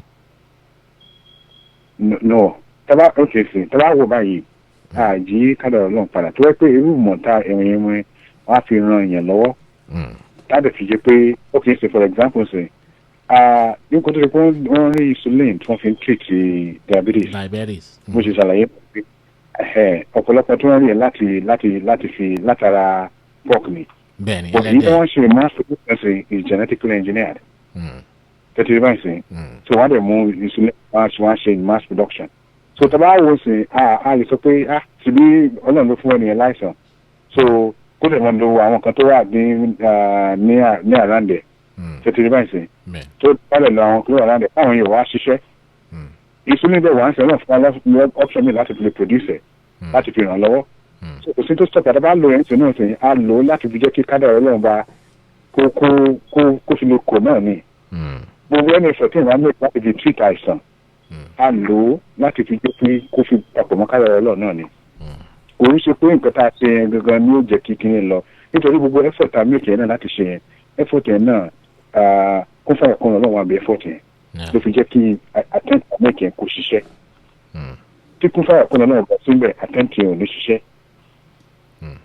Ẹ lè ṣe ẹni tó ń dàbí wọn ṣe nǹkan mi fẹ́ lómi àṣìṣe wọn lè ṣe lómi kò ní ṣiṣẹ́.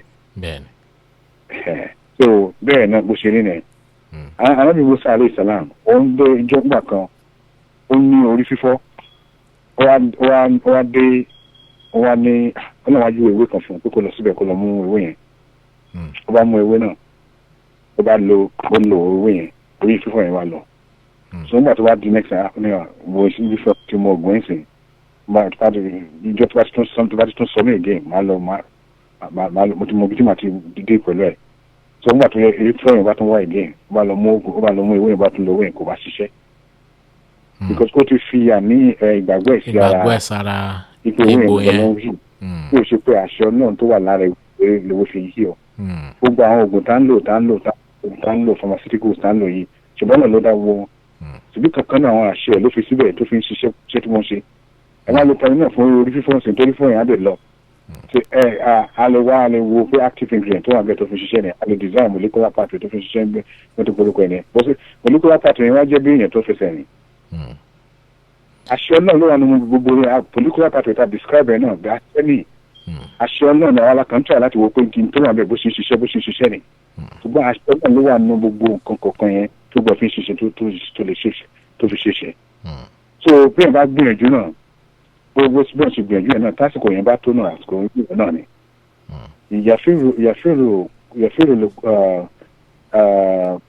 يفر كل المنية كل حي ولا ينجي من القدر الحدار. يفر كل المنية كل حي gbogbo ẹ̀dá pátápátá ni ó fẹ́ kú. kò sẹ́dọ̀ fẹ́ni tó lò fẹ́ àmọ́ fẹ́ kú omi fẹ́ kú ara o. ولا ينجي من القدر الحدار kò wá síbẹ̀ sí lè sáré tó prevention mo ṣe títí lè gbódùkẹ́ tásìkò náà bá tó náà ni. bá a bá ṣe genetic gbogbo ẹni tó gbódùkẹ́ tásìkò náà bá ti tó override gbogbo ẹni. ìbáwọn kan ló ti live wa before àtàwọn lo thousands of years ìgbà tásìkò náà tó ti tó náà nìyẹn. bẹ́ẹ̀ni naam adúpẹ́ fún bó ṣe rí nìyẹn so gbogbo gbìyànjú tá a bá gbìyànjú náà láti papọ̀ mọ́ ìtọ́nà bá ti kọ̀ kalẹ̀ ọlọ́run kọ́ pé ká gbìyànjú láti fi treat ara wa láti fi treat our body intention pé irú èyí sì tábà lè ṣe é ọ̀gá ọlọ́run náà ló fi mọ̀ ẹ́ mọ̀ wá tó fi mọ̀ ẹ́ mọ̀ wá okay so for example say another example ni premarital counseling. bẹ́ẹ̀ni. so adé wọn ní eléyìí o ẹ mọ̀ fẹ́ ẹni báyìí kó ẹni báyìí àti ẹni báyìí ò bá fẹ́ra wọn o bóyá better. Why? Because àwọn ọmọ tí wọ́n bí so wọ́n ní ẹni bẹ́ẹ̀ káṣẹ̀ tó pé sickling ká fi pé sickling trait àti ẹni tó jẹ́ pé àwọn trait méjì ẹni tó ní AS àti AS ní hemoglobin S hemoglobin S so tó máa ṣe wọ́n ní kò advisable tó fẹ́ ọ̀pọ̀ ọdún ọ̀pọ̀lọpọ̀ àwọn èèyàn fẹ́ra wọn. Why? Because of the 25% chance. Ta ló jẹ́ kó mọ ìmọ̀ náà? Ta ló fi ìmọ̀ náà mọ̀? Ọlọ́run. Ta ló fún wọn ní ìmọ̀? Ọlọ́run ló fún wọn ní ìmọ̀ náà. So Ọlọ́run ló fún wọn ní ìmọ̀ náà. Wọ́n lè dáná bí àtẹ̀dún Quran pé wọ́n ní fáńkì hu máa tọ́ba lákùnmí náà ní sáà. Marry that which is compatible with you out of women. So ara compatibility náà nìyẹn. So tọ́lọ̀ bá inú ìyọ̀ǹda náà ó lè ṣe é kó yẹ pé wọ́n bí ọgbọ́n ọmọ kò ní síkúsẹ̀ kan. Inú ìyọ̀ǹda bọ́lá bá sì fẹ́ ó lè ní wọ́n bí àwọn kan ní síkúsẹ̀ àwọn kò ní síkúsẹ̀. Ó lè lé ní kó jẹ́ káwọn síkúsẹ̀ ní pọ̀jù. Ó lè lé káwọn ní síkúsẹ̀ kankan. So gbogbo ẹ̀ wà fẹ́ lo ìmọ̀ yẹn fún. Tí o bá sí absolute need láti fi lo ìmọ̀ yẹn gbọ́dọ̀ lo irú ìmọ̀ bẹ́ẹ̀ so that àwọn èèyàn ní abuse irú ìmọ̀ bẹ́ẹ̀ is a very good source of type of knowledge. Alhamdulillah adúpẹ́ fún àwọn dókítà wa Dr. Abdulhakeem Jimoh náà ní agbàlálejò lénìí là ń sọ̀rọ̀ nípa genetic engineering àti ìyà tí Islam tó kọ sí nǹkan kan bẹ́ẹ̀ gbogbo ẹ̀yin tẹ̀ ń gbọ́ gbogbo àná gbogbo là ń jẹ là ń mú ẹni tó bá ti ẹ̀rí in the course of lecture wọ́n mention gbogbo tomato gbogbo banana gbogbo apple gbogbo ẹ̀ tá ń rà ní àwọn grocery shop ẹ̀rí àwọn genetic modified food ni wọ́n tó já sí pé wọ́n ti nígbà tó ń fúnrúgbìn ẹ̀ wọ́n ti yọ kankan láti bí ìkíní bóyá nọ́mbà àwọn preservative àwọn kankan tí ò ní jẹ́ kí wọ́n tètè bàjẹ́ ẹ̀kejì àwọn nǹkan tí yóò jẹ́ kí wọ́n wú dáadáa kí wọ́n tóbi ẹ̀rí bọ́ ṣe máa ń tóbi gbàngbà tó já sí pé tó ara àwọn ti science mo wá ní ìbéèrè lórí genetic modified organism pàápàá jùlọ ká mú ti oúnjẹ yìí náà ni pé ṣé ẹ rò pé ara ìmọ̀ wa tó débẹ̀ ló fa gbogbo àwọn àrùn oríṣiríṣi tó já sí pé àti ẹ̀ mọ́bi tó ti wá àlejúwe pé nǹkan báyìí pàtó òun ló ń fà lápèjúwe ìyẹn leukemia tẹ́ bá wo leukemia sí àwọn dókítà sọ pé a kàn ní a lè gbìyànjú láti dáwọ́ ẹ̀ dúró láti control dá wọn padà gẹ́gẹ́ bọ́lọ̀ ṣe dá wọn. bẹ́ẹ̀ni so bí àwọn scholar lórí ìyẹn ni ipe ẹni pé nígbà tí mo lọ náà mo lọ síbi bí o the UK báwọn UK níta àwọn ṣe even àwọn oúnjẹ míì wọn láti wò dáadáa kó lè pọ́n lè import wá sí in the European Union so but less is stringent because here the large majority oúnjẹ tá à ń jẹ ju is genetically modified because they want to produce in large scale and it's all over the place so and it's very large scale in the by. And it's very difficult for one láti pín yẹn tó sọ pé náà pé mi ò ní jẹ ilé níbo lè fẹ́ lọ́gbà tí o sì pín yẹn lóko ní ibi tó ti pín oko tiẹ̀ sí tó fẹ́ lọ kára oúnjẹ tó máa ń ta ọ̀nà lálọ́ra láwọn bẹ̀rẹ̀. So àwọn sọ̀rọ̀ àwọn abẹ́rẹ́ pé wọ́n abẹ́rẹ́ pé kí ni tí wọ́n rí wọ́n ní from the US point of view wọ́n tí ì rí any direct association pẹ̀lú àwọn condition and way then they will have to stop some or find alternate ways of doing some of those things. But as far as they are concerned, theory, any thing to a link more directly on the proof. There is no evidence-based proof. In labor, leukemia, on there's nothing documented so far. So our score now one on talking about the there's a Tabatiwan report there are glaring evidences we don't go back one point to such kind of genetic modification modified substance must be avoided because the theoretically it bring harm one day. So such must be avoided. No. So it's a very big thing in this country because it's very high, very difficult to utilize. Even I want to know organic, some of them are genetically modified. Bene. So but that means that's a form of organic and maybe I said no I mean they are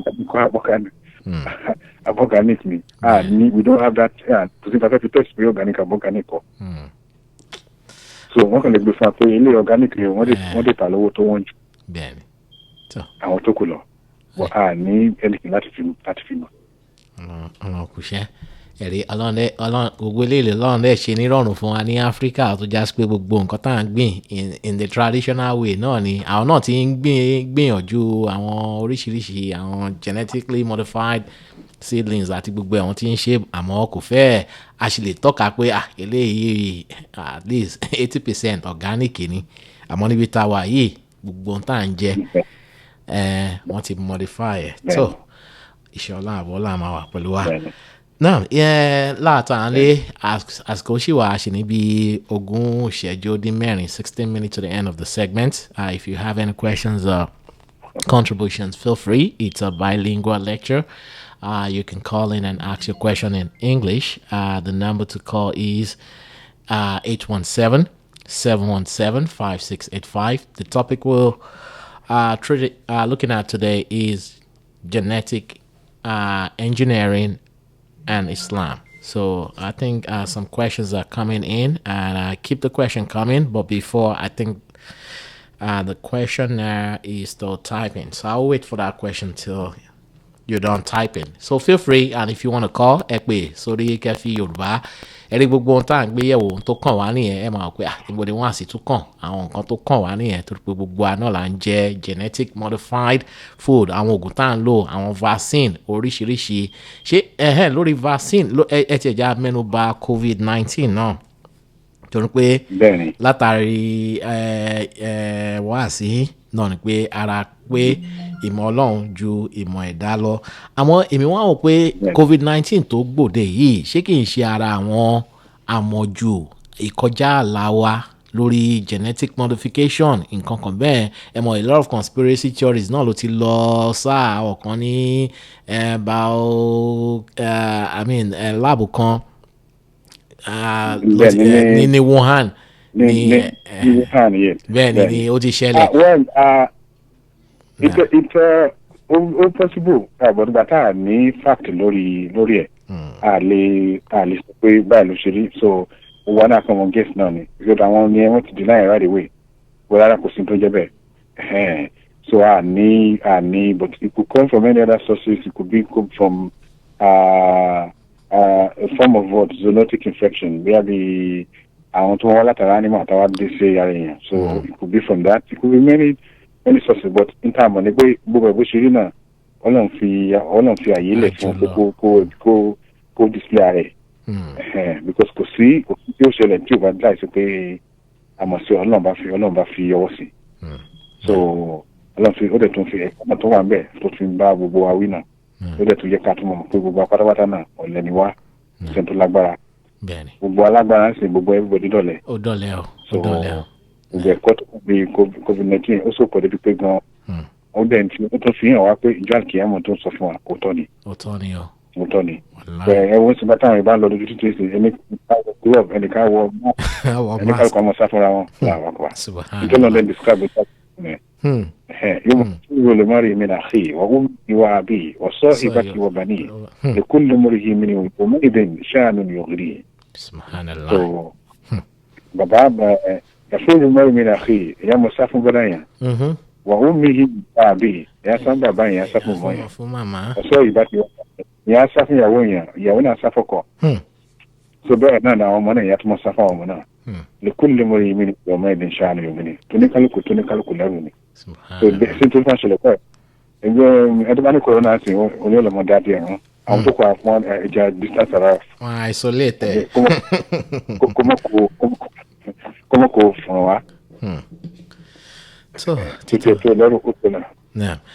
Yeah, àwọn brother wa Alhaji Abdulgani wọ́n béèrè question wọ́n ní báwo ni tá a bá lè trust the organic label kí ni so what is the how do we go around it ìgbà tí ẹ sọ pé àwọn ìtàn label ní organic gan wọ́n ti modify wọn báwo la ṣe lè wá mọ̀ pé tó. ní sọ pé wọ́n ti modify wọ́n ní kò sí lè dá yàtọ̀ ìtọ́lá fún wọn ni ìsọ pé wọ́n ti modify wọn so ìmí inú àtọ́ pé wọn organic ni but ní kò sí ní ta fẹ́ fún bóyá organic na organic nítorí pé kò sí báyà ṣe fẹ́ mọ̀ ta lè ṣe gbàtẹ́ pé majority tí wọ́n produce organic ló pọ̀ jù mẹ́ so lè kò sí bẹ́ẹ̀ ṣe fẹ́ ọmọ ní pé this is the organic so we take it with the faith that way is organic it's organic so we take it about easily gbàtẹ́ pé kò sí any distribution feature tá a fẹ́ fi mọ̀ anybody kan kàn lè wọ pé organic lè kàn ṣe kàn jẹ́ pé organic ni so.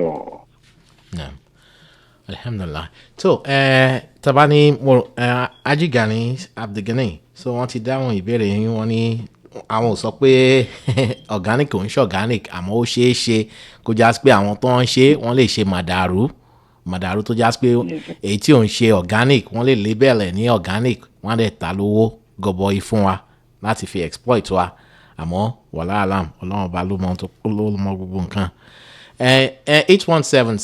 817-717-5685 a ní ìṣẹ́jú mọ́kànlá tá a fi máa tètè pèsè lórí ètò tèní tàbá ní ìbéèrè ẹ jẹ́ kí a pè mò ń wo àyá Al-Qur'an kan torí pé the human part ni mo fẹ́ mẹ́nu bàbá yìí sí yìí ó ní àwọn àyá méjì kan àkọ́kọ́ bẹ́ẹ̀ ni tá bá lọ sí suratu 10 in Quran chapter 95 verse 4 tọ́lọ́n sọ pé laqad khalaqnal insana fi ahsani taqwim pé gbogbo dáadájú adá ọmọ ènìyàn tó já sí pé adá ní pípé adá ní àwọ̀ àti gbogbo nǹkan tó pé àmọ́ sì oríṣiríṣi ọ̀nà náà ni pẹ̀lú CRISPR tẹ mẹ́nubà yìí mọ́ gbogbo ẹ̀ ìgbà tí mo wá kúrò bẹ́ẹ̀ náà in the course pé èmi náà tiẹ̀ ń pè kémi náà tiẹ̀ kí n ṣe prep tèmi náà fún as moderator mo stumble across the Quran chapter 4 Surat An-Nisa ìyẹn chapter 119 náà tí Shaitan tó ń lérí Shaitan ní láìka lálábíríkẹ jẹ́ nǹkan ní èdè Gẹ̀ẹ́sì ó ní and I will mislead them and I will arouse in them sinful desires and I will command them so they will slit the ears of cattle and I will command I will command them so they will change the creation of Allah and whoever takes Shaitan as an ally instead of Allah has certainly sustained a clear loss. Ṣé lè wọ́n ṣe clear evidence pé Ọlọ́run ò fọwọ́ sí pé gbogbo àwọn advancement lórí pé à ń yí ẹ̀dá Ọlọ́run padà à ń múnú tọ́lọ́run dá à ń tún dá à ń ṣe gbogbo ẹ̀ ṣe rò pé ìmọ̀ yẹn láti ìmọ̀ Ṣaitan ni kì í ṣe ìmọ̀ àtọ̀dọ̀ Ọlọ́run. ṣe pé nígbà tí mo parí kí tó parí mo establish àwọn criteria kan tó yẹ pé tá bá ti follow criteria yẹn á jẹ́ ká wà ní safe zone. So tọ́kọ́ bẹ́ẹ̀ ni pé ìmọ̀ yẹn kí ni tí wọ́n fẹ́ fi àníyàn tí wọ́n fẹ́ fi ṣe ìmọ̀ yẹn kí ni tó wà ń bẹ̀. So ewu tó yí ẹ̀dẹ́ yẹn padà ń ṣe ẹ tàbá wò ó sí ìyẹn close mọ́ ká sọ pé ẹbí designer baby yẹn because it's a great attempt pé afẹ́ ilé ìtọ́nà fún ayé afẹ́ ilé ni mo fẹ́ ojú tọ́nà fún mi ò fẹ́ mo green eye mo fẹ́ ṣe pé those are deliberate things. But for ìpínlẹ̀ ìfẹ́ àbá àlá pé if there is a stringent need láti fi ràn yàn lọ́wọ́ that's the conditionality tó wà bẹ́ẹ̀. Tètè rí báyìí so àníyàn tá ń bá lọ́wọ́ pé àlọ́bẹ̀ láti lọ change iṣẹ́ ọ̀nà but láti assist nítorí wọn bẹ pẹ̀lú ìmọ̀tọ́nà fún wa láti fi ran ẹni lọ́wọ́. ẹ mọ̀ tí response yín bá jẹ́ ẹ̀ máa padà sí suratu tin. bẹ́ẹ̀ náà ni pé nígbà míì ṣe bá wọ́n sì báyìí ṣe pé now irú àwọn nǹkan mi wà dábàá tí wọ́n wọ́n sì báyìí náà pé ẹ rí pé inú Islam ní general medicine náà a ṣe èèyàn ṣe blood transfusion. Blood transfusion tó ń ṣe ó gbẹ̀jẹ̀ ẹlòmíì ní bó ṣe jẹ́ kìtì ẹ̀mí. bẹ́ẹ̀ni. ṣètìlẹ́ báyìí sí bó ṣe ń save life àbí ó ṣe kò save life. ó save life. of course ó save life. àwọn nǹkan tó ń inject sí wa tó ń jẹ àwọn injections àárín àwọn oògùn míì tá ń lò bó ṣe ń porúkọ ẹ̀ àwọn míì herbs ní inú àwọn nǹkan tí Ọlọ́run dá náà ni tá ń bọ̀ míì tá a fi incorporate sínú ara wa ló fi yẹ tó fi tó yàtọ̀ díẹ̀. So gbogbo àwọn yẹn náà those are things that they are from excellence so we take into our system wọ́n dẹ̀ ràn wá lọ́wọ́ adẹ̀ porúkọ ẹ̀. But the genetic modification is a very sensitive topic. And it's not something that somebody will just have to do that. Oh, now we can jilo ni báyìí. Nítorí reason náà ni pé kí n lọ síbẹ̀ kí ni mo fẹ́ ní kíní kan eré ohun tí mo fẹ́ ní nìyí gbogbo ẹ̀kọ́ wa ló mọ tápà pẹ̀lú ilé ìyẹn ló ń tápà pẹ̀lú iṣẹ́ Ọlọ́run yẹn. Ìyẹn ń tápà pẹ̀lú iṣẹ́ tó bá ṣe láṣẹ̀ sí. Ṣùgbọ́n ká rò pé kò sí last resort a dẹ̀ wò pé ilé ìgbọ́n ti porúkọ ẹ̀ a lè ran ilé lọ́wọ́ láti fi hàn ti porúkọ ẹ̀. Ọ̀pọ̀lọpọ̀ àwọn scholar ni irú yẹn can be granted pé kàn ṣe nígbà tó yẹ pé àníyàn tó bẹ́ẹ̀ fi ṣe láti fi ran ẹnìyẹn lọ láti relieve disease tó ń ṣe yẹn náà ṣe yẹn. Wọ́n dẹ̀ tún gbọ́dọ̀ àṣàtẹ̀ pé kò ní dá ìnira míì kalẹ̀ fún ẹnìyẹn lẹ́yìn ìgbà tó bá ṣe tán. Wọ́n dẹ̀ rí pé gbogbo ohun tó ń bá lè ṣe mẹ́rin sí if you modify food yẹn náà they should come from a source that is halal. So bó ṣe rí yẹn so ṣe tán lé ilé aláwọn yẹn láti change a lot of things can manipulate a lot of things to porúkẹ but that will come into being tó bá jẹ́ pé we have a deliberate intention pé dáfẹ́ lọ́mọ ṣe ní alọ́ ní porúkẹ so which will all go well with what the designer baby because that is what it's going to amount to. àwọn yẹn wá di there will be a lot of what aggression there will be a lot of what a lot of pandemonium on the surface of the heart because everybody will now be what aggressive everybody will now be arrogant. wọ́n lè choose the trait wọn. now ó dà ipa ní yàrá nìkan ti darapọ̀ mọ́ wa ó dà ipa hello àbí kọ́ ẹ̀ ń disconnect. salaamaleykum wa rahmatulahi wa barakatu. wa aleykum salaam wa rahmatulahi wa barakatu. naam Haji Yusuf láti Maryland. ẹ kálẹ́. ẹ kálẹ́. yes sir. eléyìí tí tẹ́tù kọ́wọ́ bọ̀ yìí anyway. Àwọn adúpẹ́ fọlọ́ náà ni bí adúpẹ́ fáwọn stars wa torí pé a rí pé wọ́n ní ìmọ̀ ìjìnlẹ̀ dáadáa lórí ìtọ́tán so wọ́n dẹ̀ mọ̀. ṣùgbọ́n ibi tí ilé ayé wa dé ṣe àbí tó ń lọ torí bí bẹ́ẹ̀ ti rú designer baby ten sọ kankan yẹn àti bí táwọn èèyàn wa bá ìmọ̀ yìí náà dé jà pé a ti ń kọ́wọ́ bọ́ṣẹ́ Ọlọ́run níbi tó tí ẹ̀sìn ti lòdì sí náà. Ẹ̀wọ̀n pé àwọn èèyàn ń tura wọn dá lóríṣiríṣi ọ̀nà ìsìn ọ̀dẹ̀ àjẹbẹ̀rẹ̀ ní ẹ̀ ń sọ ọkùnrin dobìnrin sìn tẹ́ pé tẹ́ ẹ̀ bá múra ẹ̀ lè mọ̀ kò sí bẹ́ẹ̀ sí lè mọ̀. ara genetic modification náà ni. gbogbo yẹn is not allowed in any way. anábì ti ṣàlàyé fún ti ṣe pé ọkùnrin tó bá ń. ibi táyé torí kodò sí lọ nìyẹn ẹ bá wò ọdún èmi wo 20 years 30 years now. Bẹ́ẹ̀ni. ìta ẹ̀ ń sọ yìí ó lè má rí bẹ́ẹ̀ ṣe ń sọ yìí bó ṣe gbọ́ yìí mọ́ ìyẹn ti tẹ́bù rẹ̀ tó ń bà wá nìyẹn. Bẹ́ẹ̀ni tó tọ́ ní tí ẹ sọ sà ṣùgbọ́n náà aláti present ẹ̀ pẹ̀lú àwọn fact àti gbogbo àwọn nǹkan tí a mọ̀ èyí tó bá jẹ́ kí níbẹ̀ knowledge ṣe rí knowledge èyí láti encourage káwọn èèyàn wá knowledge náà bí Islam náà ṣe lè ká ẹ lọ. But tá a bá mọ knowledge ṣe ní mọ bí táwọn afẹ́ dó sí lórí Islam ní mọ pé ibo ni cut off point wa ibo la gbọ́ aláwẹ̀dẹ́ so àwa náà gbọ́ wá knowledge nípa kìíní yẹn ká mọ̀ dáadáa pé àwọn pé àfọ knowledge o ní tí kò máa wí tá a dé fi wí ni o ibi ìbáyà ní limit ẹ tó bá ti kọjá limit báyìí o ti kọjá àlà so bọ́ ṣe ní so and again bẹ́ẹ̀ ṣe rightly point out báwọn yẹn ṣe ń lọ sí àwọn yẹn oníkálukú wọ́n fẹ́ ṣe tábà fáwọn yẹn láyè. So and that's what I think there should be strict regulation. Every designer baby is something that is very, very, very, very and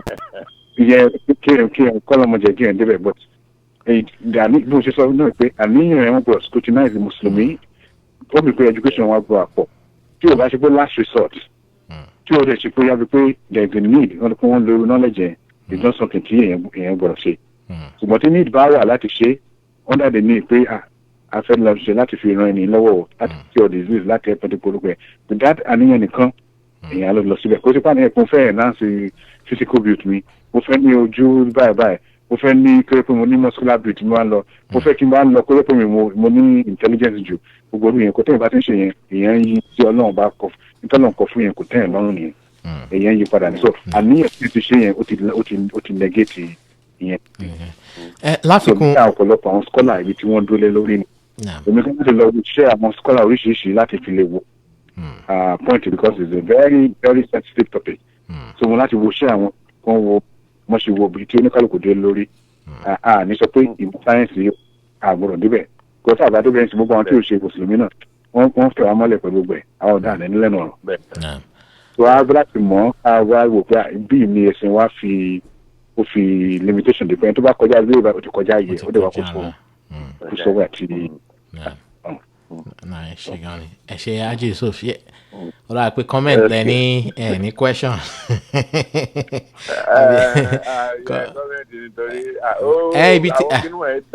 bẹ́ẹ̀ni ibi kúrò ibi tílé ayé ń lọ náà nìyẹn a lè shy away from the reality náà ni because orun tẹ̀sán sì yìn àwọn èèyàn ti modify ara wọn ẹni tó ń bí lọ́kùnrin sì tán bá ṣe tán báyìí sì ẹ̀rọ bóbìnrin náà bí tí ẹ ní gbogbo nǹkan. gbogbo ilé ìwé ti anábìsálà àti àti sọ fún wa ó ti ní pé fún ọkùnrin tó máa ṣe bí obìnrin bẹ́ẹ̀ ni obìnrin tó máa ṣe bí ọkùnrin.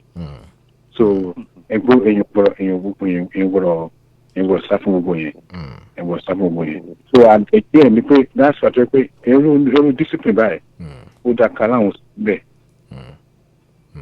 kó ká dá àwọn jẹ́ pé field of specialization ni so òun dá àmọ́ èyí tó bá ń lọ a lè mọ jẹ́ ká mọ kẹ́ni so àná mọ date wa lórí events a lè jẹ́ bí resources fún àwọn scholars láti fi mọ because báyìí ṣe ń lọ bí mo ṣe ń lọ náà ni aláti mọ make àwọn decision mi náà based on bí Islam bá ṣe gbé wá bẹ̀rẹ̀ àwọn scholars láti mọ porí papọ̀ kí wọ́n kó ìbọn alukoran ìmọ̀ hadith fẹ́ kí nǹkan kó gbọ́ ìjọ láti fi make irú àwọn decisions. bẹ́ẹ̀ni alhamdulillah èyí tí n fi kásẹ̀ lẹ̀ ó ní ṣe pẹ̀lú orun sì yìn láwọn bí ọmọ ń gbà mí ẹ mọ̀ pé àwọn ọmọ kan wà tó yà pé disability láti ìgbà tí ìṣẹ̀dá wọn ti bẹ̀rẹ̀ ni wọ́n ti máa rí pé ọmọ ó ṣe abirùn lélẹ̀ la máa bí ó lè máa ní low syndrome lórí àwọn kankan bẹ́ẹ̀ so tán bá apply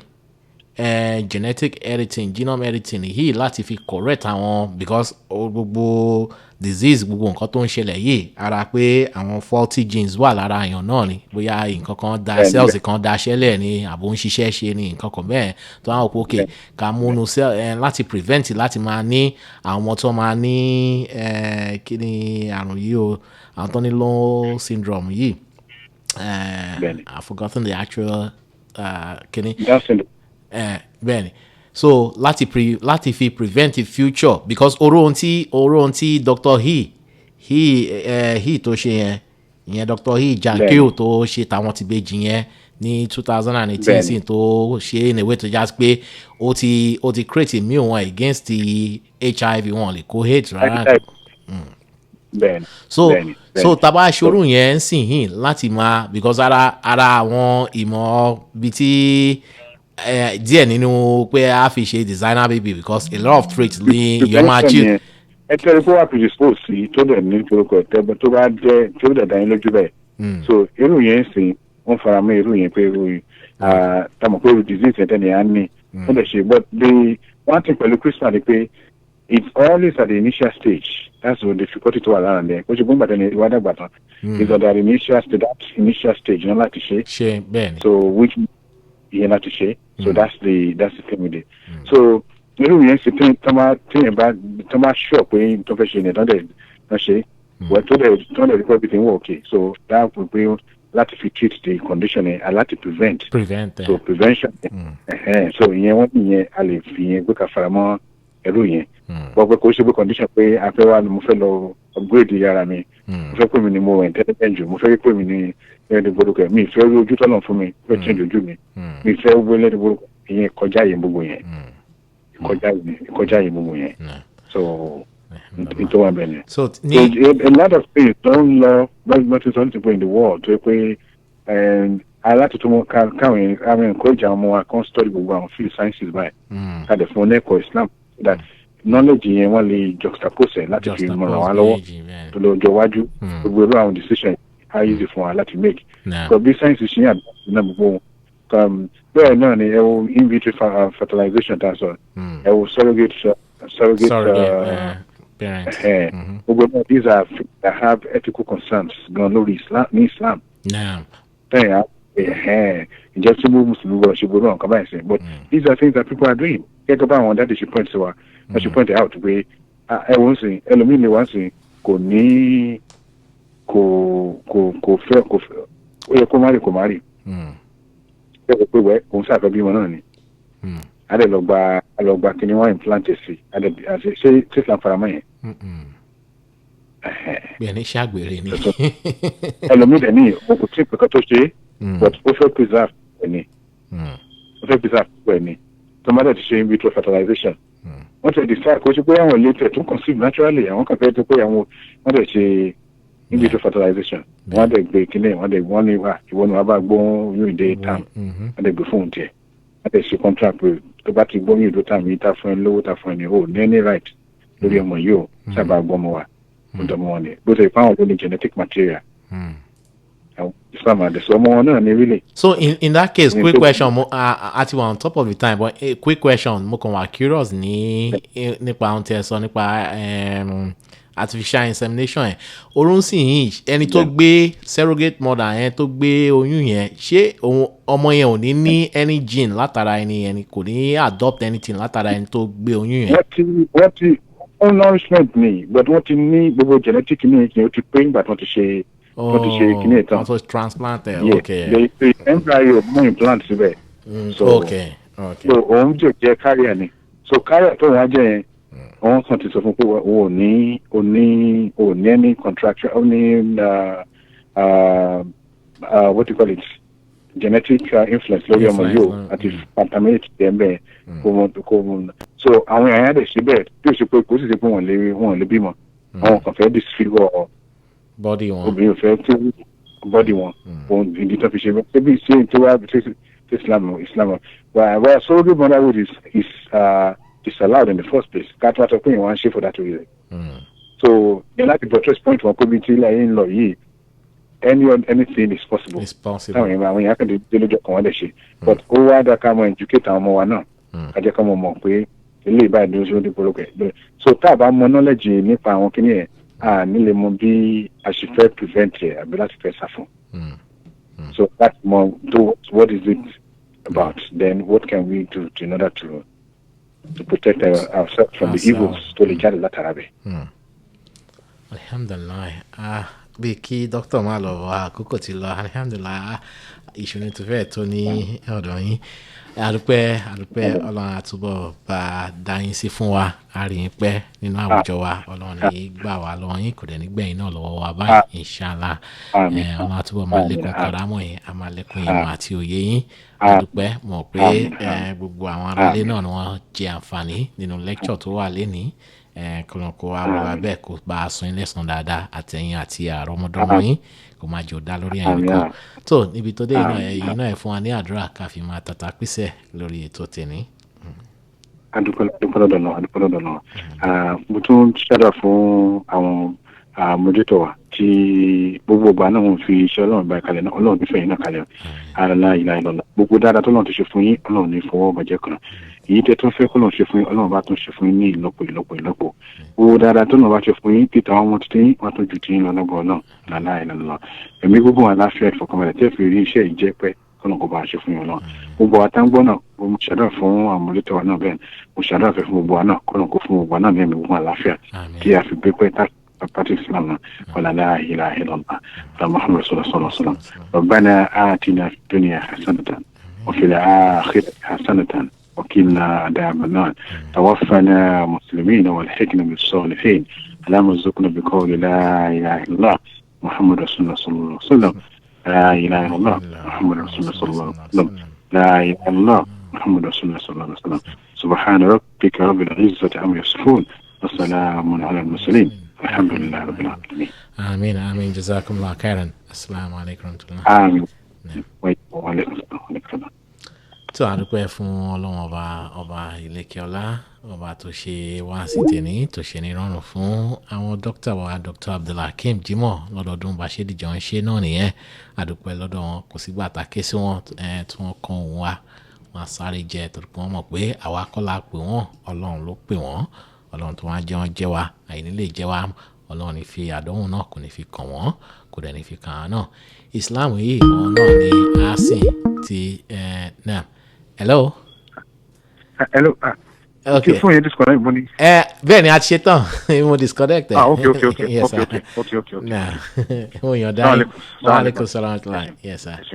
So kọ́lọ́ kó ṣe dáadáa fún wọn kó ṣe dáadáa fún gbogbo àná ẹ jẹ́ kí a máa gbọ́ wá sí ẹ rí i pé àwọn wá sí wa ń bí báyìí àwọn wá sí tó yá sí pé tó ọlọ́run ló ń ṣe schedule yẹn tí báwo schedule ń gbà mí máa tó pé tó ọlọ́run ló ṣe ọlọ́run ló ṣe tó mo dẹ̀ mọ̀ pé gbogbo wa náà ni àrí ẹ̀kọ́ kan àbí kejì mú nínú wa sí tèmi tó bá di ọ̀la bikratullah inshallah ẹ jẹ́ kí a pàdé àwọn àfa Adam àfa ńlá láti lu Malaysia òun náà ni a ti máa gbà wọ́n ní àlejò ní ọjọ́ Jímọ̀ olóyin Jímọ̀ ọ̀la láago 5 ó yẹ kí la máa bá wọn pàdé kí ni àkórí wáàsí wa tì ní gbogbo ẹ̀yin bàbá gbogbo ẹ̀yin lọ́kọ́lọ́kọ́ ẹ̀yin ni wáàsí yìí ẹ̀yin náà ni a ṣe fún àti àwọn sísítà wa náà kẹ́yìn náà bá lè gbọ́ ìwọ brọ́dà tó mọ bá ṣe ń tọ́jú ìyàwó tó bá di ọ̀la àwọn àfáà wa wọn máa fi ìmọ̀ alukurahani ìmọ̀ hadith àti sunna anabi wa sallallahu alaihi wasallam náà ni wọ́n fi máa dá a lẹ́kọ̀ọ́ lórí báwo ni a ṣe ń ṣe dáadáa a ṣe máa ń tọ́jú obìnrin báwo la ṣe ń tọ́jú obìnrin ní Islam tí a pè àkórí ẹ̀ ní English ní the kind treatment of wives báwo la ṣe ń tọ́jú àwọn ìyàwó wa nínú Islam kí ni ìlànà kí ni àwọn ìlànà tí Ọlọ́run ọba àlékiọlá tó ń fà kalẹ̀ fún wa kí ni sunna nabi lórí pé à ń tọ́jú àwọn ìyàwó wa tó bá di ọ̀la ẹ jẹ́ kí a pàdé àwọn àfáà láti lu Malaysia náà ni wọ́n ti darapọ̀ mọ́ wa inshallah tí wọ́n máa gbóhùn sí orí afẹ́fẹ́ láti dá lẹ́kọ̀ọ́ lórí kind treatment of wives bá ṣe ń tọ́jú àwọn ìyàwó tá à ń ṣe dáadáa sí wọn tó bá di ọjọ́ Sátidé àwọn àjọ National Council náà a máa gbé wá sí tiwọn náà tí wọ́n pè ní Islamic economics tí wọ́n pè ní emphasis on spending and utilization of resources ẹ̀rẹ́bí àwọn Professor Ustaz Relwan Oníkòyí náà ni wọ́n máa múra gbogbo àwọn ọmọ yín àti gbogbo àánà náà ní ká gbọ́ ẹja máa gbọ́ wá sí àwọn pé àsìkò COVID yìí ẹlẹ́kọ̀ọ́ ó ti bọ̀ èwo la fẹ́ gbọ́ tán tó gbogbo ẹ̀ náà ni èyí tó bá wúlò fún yín òun náà ni kẹ́ máa gbọ́ tẹ́ bá ti wò pé tó tẹ́ bá ti ohun tí ò wúlò fún yín tẹ́ bá ti gbọ́ ṣẹ́jú mélòó kan ẹ ti mọ̀ pé wọ́n á sí yóò wúlò fún mi kẹ́ ẹ gbọ́ kò síbi tẹ́ ti gbọ́ bẹ̀gbọ́n bíbà bẹ̀gbọ́ lọ́hùn ọ̀rọ̀ lọ́hùn náà ni tó bá ti já sí pé ọ̀rọ̀ lọ́hùn òun náà ń sọ dédé náà ni ó bọ́ sí àwọn ẹ̀ wọ́n á gbàgbé tó bá dọ̀la ẹ jẹ́ kí a darapọ̀ mọ́ wa lórí the kind treatment of wives náà ni a máa gbé yẹ̀wò inshallah pẹ̀lú àfa ńlá àfa Adam láti lu Malaysia ọ̀gá Ramadan fẹ́ tán 1 2 3 4 5 6 7 péré ló kù báyìí tí a fi máa dágbére fún Ramadan àfi bí kí Ramadan máa tàn báyìí ni mọ́ ni ó dẹ̀ ń dé ẹ̀rù ń bà wá ẹ̀rí Ọlọ́run ní àṣẹ nírọ̀rùn kò níra jù tó àdúpẹ́ fún Ọlọ́run ọba ẹ má gbàgbé àwọn alẹ́ nínú àwọn alẹ́ tó gbẹ̀yìn àwọn ọjọ́ mẹ́wàá tó gbẹ̀yìn nínú Ramadan yìí òun náà ni oṣù tó ju ẹgbẹ̀rún oṣù lọ alẹ́ kan mo tọrọ gáfárà òun náà ni alẹ́ kan tó ju ẹgbẹ̀rún oṣù lọ tó já sí pé tẹ́ bá wo ẹgbẹ̀rún oṣù tàbá yí 83 years and how many bóyá bí 4 months nìyẹn bẹ́ẹ̀mi àti yín gan abáwòṣẹ̀mí wa náà ṣáàkì ń lò ju bíi 70 80 àdàgbà 90 100 kọ́lọ́n wa fi wá ṣe kò ń gé alẹ́ ẹjọ́ kan tó wá ju ẹgbẹ̀rún 1000 months tó ju 1000 months lọ ẹ̀rí bí wọ́n bá ètò kù yìí náà ẹ má jà dágunlá o, ẹ má jà dágunlá, ẹ má jà kúrẹ́wẹ̀sì. Ẹ jẹ́ kí a gbìyànjú láti máa dìde lóòrèkóòrè ní gbogbo ìgbà. Tá bá ti wà idle, èyí tá fi máa jókòó láti máa ṣe àwọn nǹkan tí ó wà rewarding, mo jẹ́ Al-Qur'an ló fẹ́ máa kà ní, torí pé a lè ní lóru ni, a lè ní kíní kan ni tó ọ̀ṣà alẹ́ ọjọ́ kan ni, alẹ́ ọjọ́ kan ni tó àwa mọ alẹ́ ẹjọ́ tó jẹ́, bóyá alẹ́ ẹjọ́ kan ní Saudi ni, àbí alẹ́ ẹjọ́ kan ní Nàìjíríà ni, àbí alẹ́ ẹjọ́ kan ní Amẹ́ríkà ni, àmọ́ àṣàmọ̀pá alẹ́ ẹjọ́ kan láàrin ọjọ́ mẹ́wàá tó kẹ́yìn nínú oṣù Ramadan. Ẹ wá jẹ́ ká wá máa wá bí ohun tó sọnù fún the whole 10 okùn 9 báyìí. Àwọn alẹ́ 9 àbí 8 tó kù yìí ká wá bíi pé nǹkan sọnù lọ́wọ́ wa, ká máa bí Ọlọ́run, torí pé Ọlọ́run pàápàá jùlọ lásìkò tá bá ti ń jí sáré, ká jí ká dìde ká ṣe àwọn askar, ká ṣe kiyam, ká dìde ká kírun. Kò dìgbà bá kí bí àwọn bá mi ní Nàìjíríà kí rákà 10, sálámọ̀ 5, fàtíà kan, kólíyà ayọ́ al-kafiruna inna anzalnahu nǹkan kan. Gbogbo ẹ̀ náà tó àdúpẹ́ fún àwọn bàbá, àdúpẹ́ àwọn náà gbìyànjú ibi tí mọ̀ wọ́n gbé, tí mọ̀ wọ́n dé, òun náà fi bá gbẹ́sìn ró tó fi débi tó dé lẹ́nìí. Kọ́lọ́n kó bá san gbogbo àwọn bàbá náà, torí pé àníyàn tó fi ṣe àníyàn tó dání, ọ̀tọ̀ ni kí ọ̀n nímọ̀ kí ọjà pé tó pẹ̀lú mọ̀ náà kò sí adab, kò sí akhlaq ń bẹ, kò sí manners, kò sí kíní nǹkan ń bẹ. Àwọn bàbá yìí tó pẹ̀lú bẹ̀rù Ọlọ́run, òun náà fi ṣe gbogbo nǹkan. Ànábì tí kí àtọ̀ládẹ́ ń bẹ fún, ó ní innamal a'malu binniyat. Àníyàn tẹ̀rí yẹn òun náà ló ṣíwájú iṣẹ́, kọ́lọ́n kó bá foríjì gbogbo àwọn àfáà wa tí a kéwú lọ́dọ̀ wọn, àwọn ètò wà nílé ayé, kọ́lọ́n kẹ́ wọn ní kẹta ayé, àwọn tó ti padà sọ́dọ̀ Ọlọ́run, àti gbogbo òkú ọ̀run wa náà, òjò kẹ́ òjò gẹ̀, kọ́lọ́n kó bá rọ̀ sí kábàárì wọn, kó ṣe gbogbo wọn ní ọmọ àlùjánnà, múdí àlùjánnà àti sọ̀mọ̀rí àlùjánnà náà ni kí Ọlọ́run ṣe ẹnìkọ̀ọ̀kan wọn. Àtọ̀rọ̀ fún gbogbo àwọn òkú wa, gbogbo àtàlókù lọ́run, kò sẹ́ni tí ò wà lókù lọ́run, bí ò ní direct, bí ò náà òbí ń bẹ̀, ìyá ní bóyá grandfather àbí grandmother, gbogbo ọ̀nà tàgbà tàfi lókù lọ́run. Kọ́lọ́n kó wá foríjì wọn.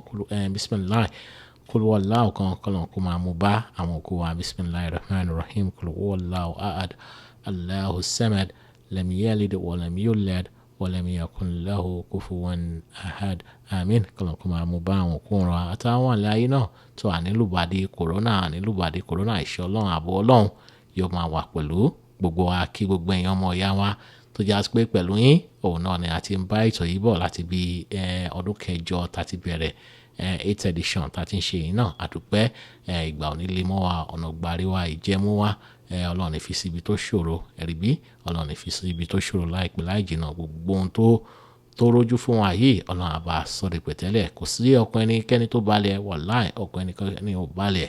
Ọlọ́run ní kó wá fi wá lọ́kàn balẹ̀. Ẹ̀wọ̀ ayé àtúntò kà ara àwọn àpẹẹrẹ ìgbẹ̀yìn ayé. Ìgbà míì máa ń wò báyìí wá ní tó ṣáyé fẹ́ parẹ́ ní àkókò mọ̀. Ọlọ́run kó tẹ́lẹ̀tẹ́lẹ̀ táwọn èèyàn bá rí bóyá bíi hurricane bá ti ń ṣẹlẹ̀, ọkàn mi máa ń balẹ̀, torí pé nínú àwọn ìlérí, nínú àsọsílẹ̀ ohun tá a gbọ́ láti ẹnu Ànábì wa sallallahu alaihi wasallam náà ni pé àwọn nǹkan kan l'Ànábì ti fún wa ní àpẹẹrẹ pé Ọlọ́run ti lò wọ́n rí, kò ní lò wọ́n láti fi palẹ̀ ayé rẹ́. Òun náà ni bí nǹkan bí omi, bí nǹkan bí ìjì, bí nǹkan bí kíní, gbogbo àwọn yẹn àfọwọ́fà ni o, àfọwọ́fà wa òun náà ló ń fa gbogbo nǹkan bẹ́ẹ̀. Àmọ́ modern nature ń ṣiṣẹ́ tiẹ̀ ní. Àmọ́ lórí corona yìí mo á pé tó Ànábì ò máa mẹ́nu bà corona, òun làwọn àfáà wa ń sọ yìí. Bàbá ń sá fún ìyá, ìyá ń sá fún bàbá, ọmọ ń sá fún kíní tó, ẹ̀rí bí ṣe ara wọn àpẹẹrẹ náà kan nìyẹn tó. Kọ́lọ́n kó máa jẹ́ kí ayé wa parẹ́ báyìí, kó máa parẹ́ léṣojú wa, kó máa parẹ́ léṣojú wa. Kò sẹ́ni tó fẹ́ rí, kì í ṣe ohun tó dá tí wọ́n láti witness. Ohun tó dá náà ni pé ká ti kú, ká ti padà sọ́dọ̀ Ọlọ́run, ká ètò parẹ́. Gbogbo ẹ̀ jùlọ tó Kọ́lọ́n kó fi ìṣọ́ rẹ̀, ààbò rẹ̀, ibi tá a mọ̀ ráṣọ́ tá à ń rò pa àmọ́ ráṣọ́ kò máa ṣọ́ wa ń bẹ̀, ibi tá a mọ̀ ráṣọ́ kò máa ṣọ́ wa ń bẹ̀. Àkí gbogbo ẹ̀yin olólùfẹ́ wa, gbogbo ẹ̀yin ọmọ ìyá wa, gbogbo ẹ̀yin náwó tó já sí pé tó gbogbo fíṣẹ̀bílẹ̀ láì tẹ́tí ṣe òun náà la fi sùn débi tó dé yìí. Àgbàgbé yín à ń fi àdúrà àfi ràn yín lọ́wọ́, à àfihàn yín lọ́wọ́ ọlọ́run ọba àlekíọ́lá a bá ń ṣe dáadáa fún ẹnìkọ̀ọ̀kan wa kò ní sú wa kò ní rẹ̀ wá kò ní ṣòro fún wa kò ní ṣòro fún wa àmín kò ní ṣòro fún wa ohun tí ilé ayé bá sọ̀rọ̀ ẹ̀dá ọlọ́run ní jẹ́ kí tiwa lé ń bẹ̀ kò ní lé ń bẹ̀ inshallah wikiratullahi torúkọ ọlọ́run a máa yà àwọn tiẹ̀ a máa yọ sọ́tọ̀ àwọn kan ní abọ́nù bá máa wó kì í ṣe ẹnìkan bẹ́ẹ̀ ni kì í ṣe ẹnìkan àmọ́ ọlọ́run mọ bó ṣe máa ń yọ àwọn tiẹ̀ nígbà tọ́run máa wó tilẹ̀ ayé ó parẹ́ láyé ànábì náà ẹ̀rí bí ọlọ́run yọ àwọn tiẹ̀ ó yọ wọ́n sọ́tọ̀ bó ṣe máa rí náà ni ẹ̀jẹ̀ àdì òpó ọlọ́run kàdí òpó ọlọ́run tawakkal ala Allah kàdímù àbájáde àbáwọlé kàgbà pé ọwọ́ ọlọ́run dá wa wọn ni àti bọ́ ọlọ́run dúró máa ló ṣòro àti ìrárán ṣe ìrọ̀rùn ni ẹ jẹ́ kí a máa tọrọ àránṣe ohun tí ò ti tẹ̀ á lọ ẹ̀jẹ̀ ànígbàgbọ́ pé láì jìnnà yóò tẹ̀ á lọ bí ó bá dẹ̀ tẹ̀ á lọ ẹ̀jẹ̀ àgbà pé ohun tó dára jù náà lọ́lọ́run yóò fi rọ́pò fún wa rò pé ohun tó tún wá fi lọ́kàn balẹ̀ náà ní suratul bọ́lá ní inna ma'al yusri yusra bẹ́ẹ̀ ni lẹ́yìn ìnira ìdẹ̀kùn náà ló máa tẹ̀lé inshallah gbogbo corona pandemic yìí ilé ayé ó padà rọrùn lágbára ọlọ́run ṣàforíjì fún ẹnìkankan mo kí wa ní kìtọ́lá ìkìtì ọmọ àlùjànnà òun náà mo fi ń dágbére fún wa nírọ̀lẹ́ tìní tó bá tún di ọ̀la ẹ jẹ́ kí a pàdé èmi àbúrò yín ọmọ yín Muhammad Qasim Badruddin náà ni atọ́kùn lórí ètò náà assalamu alaikum wa rahmatullahi wa barakatuh ẹ jẹ́ àtẹ́tí gbọ́ àwọn news láti Áfíríkà nírọ̀lẹ́ tìní. Disturbed me academically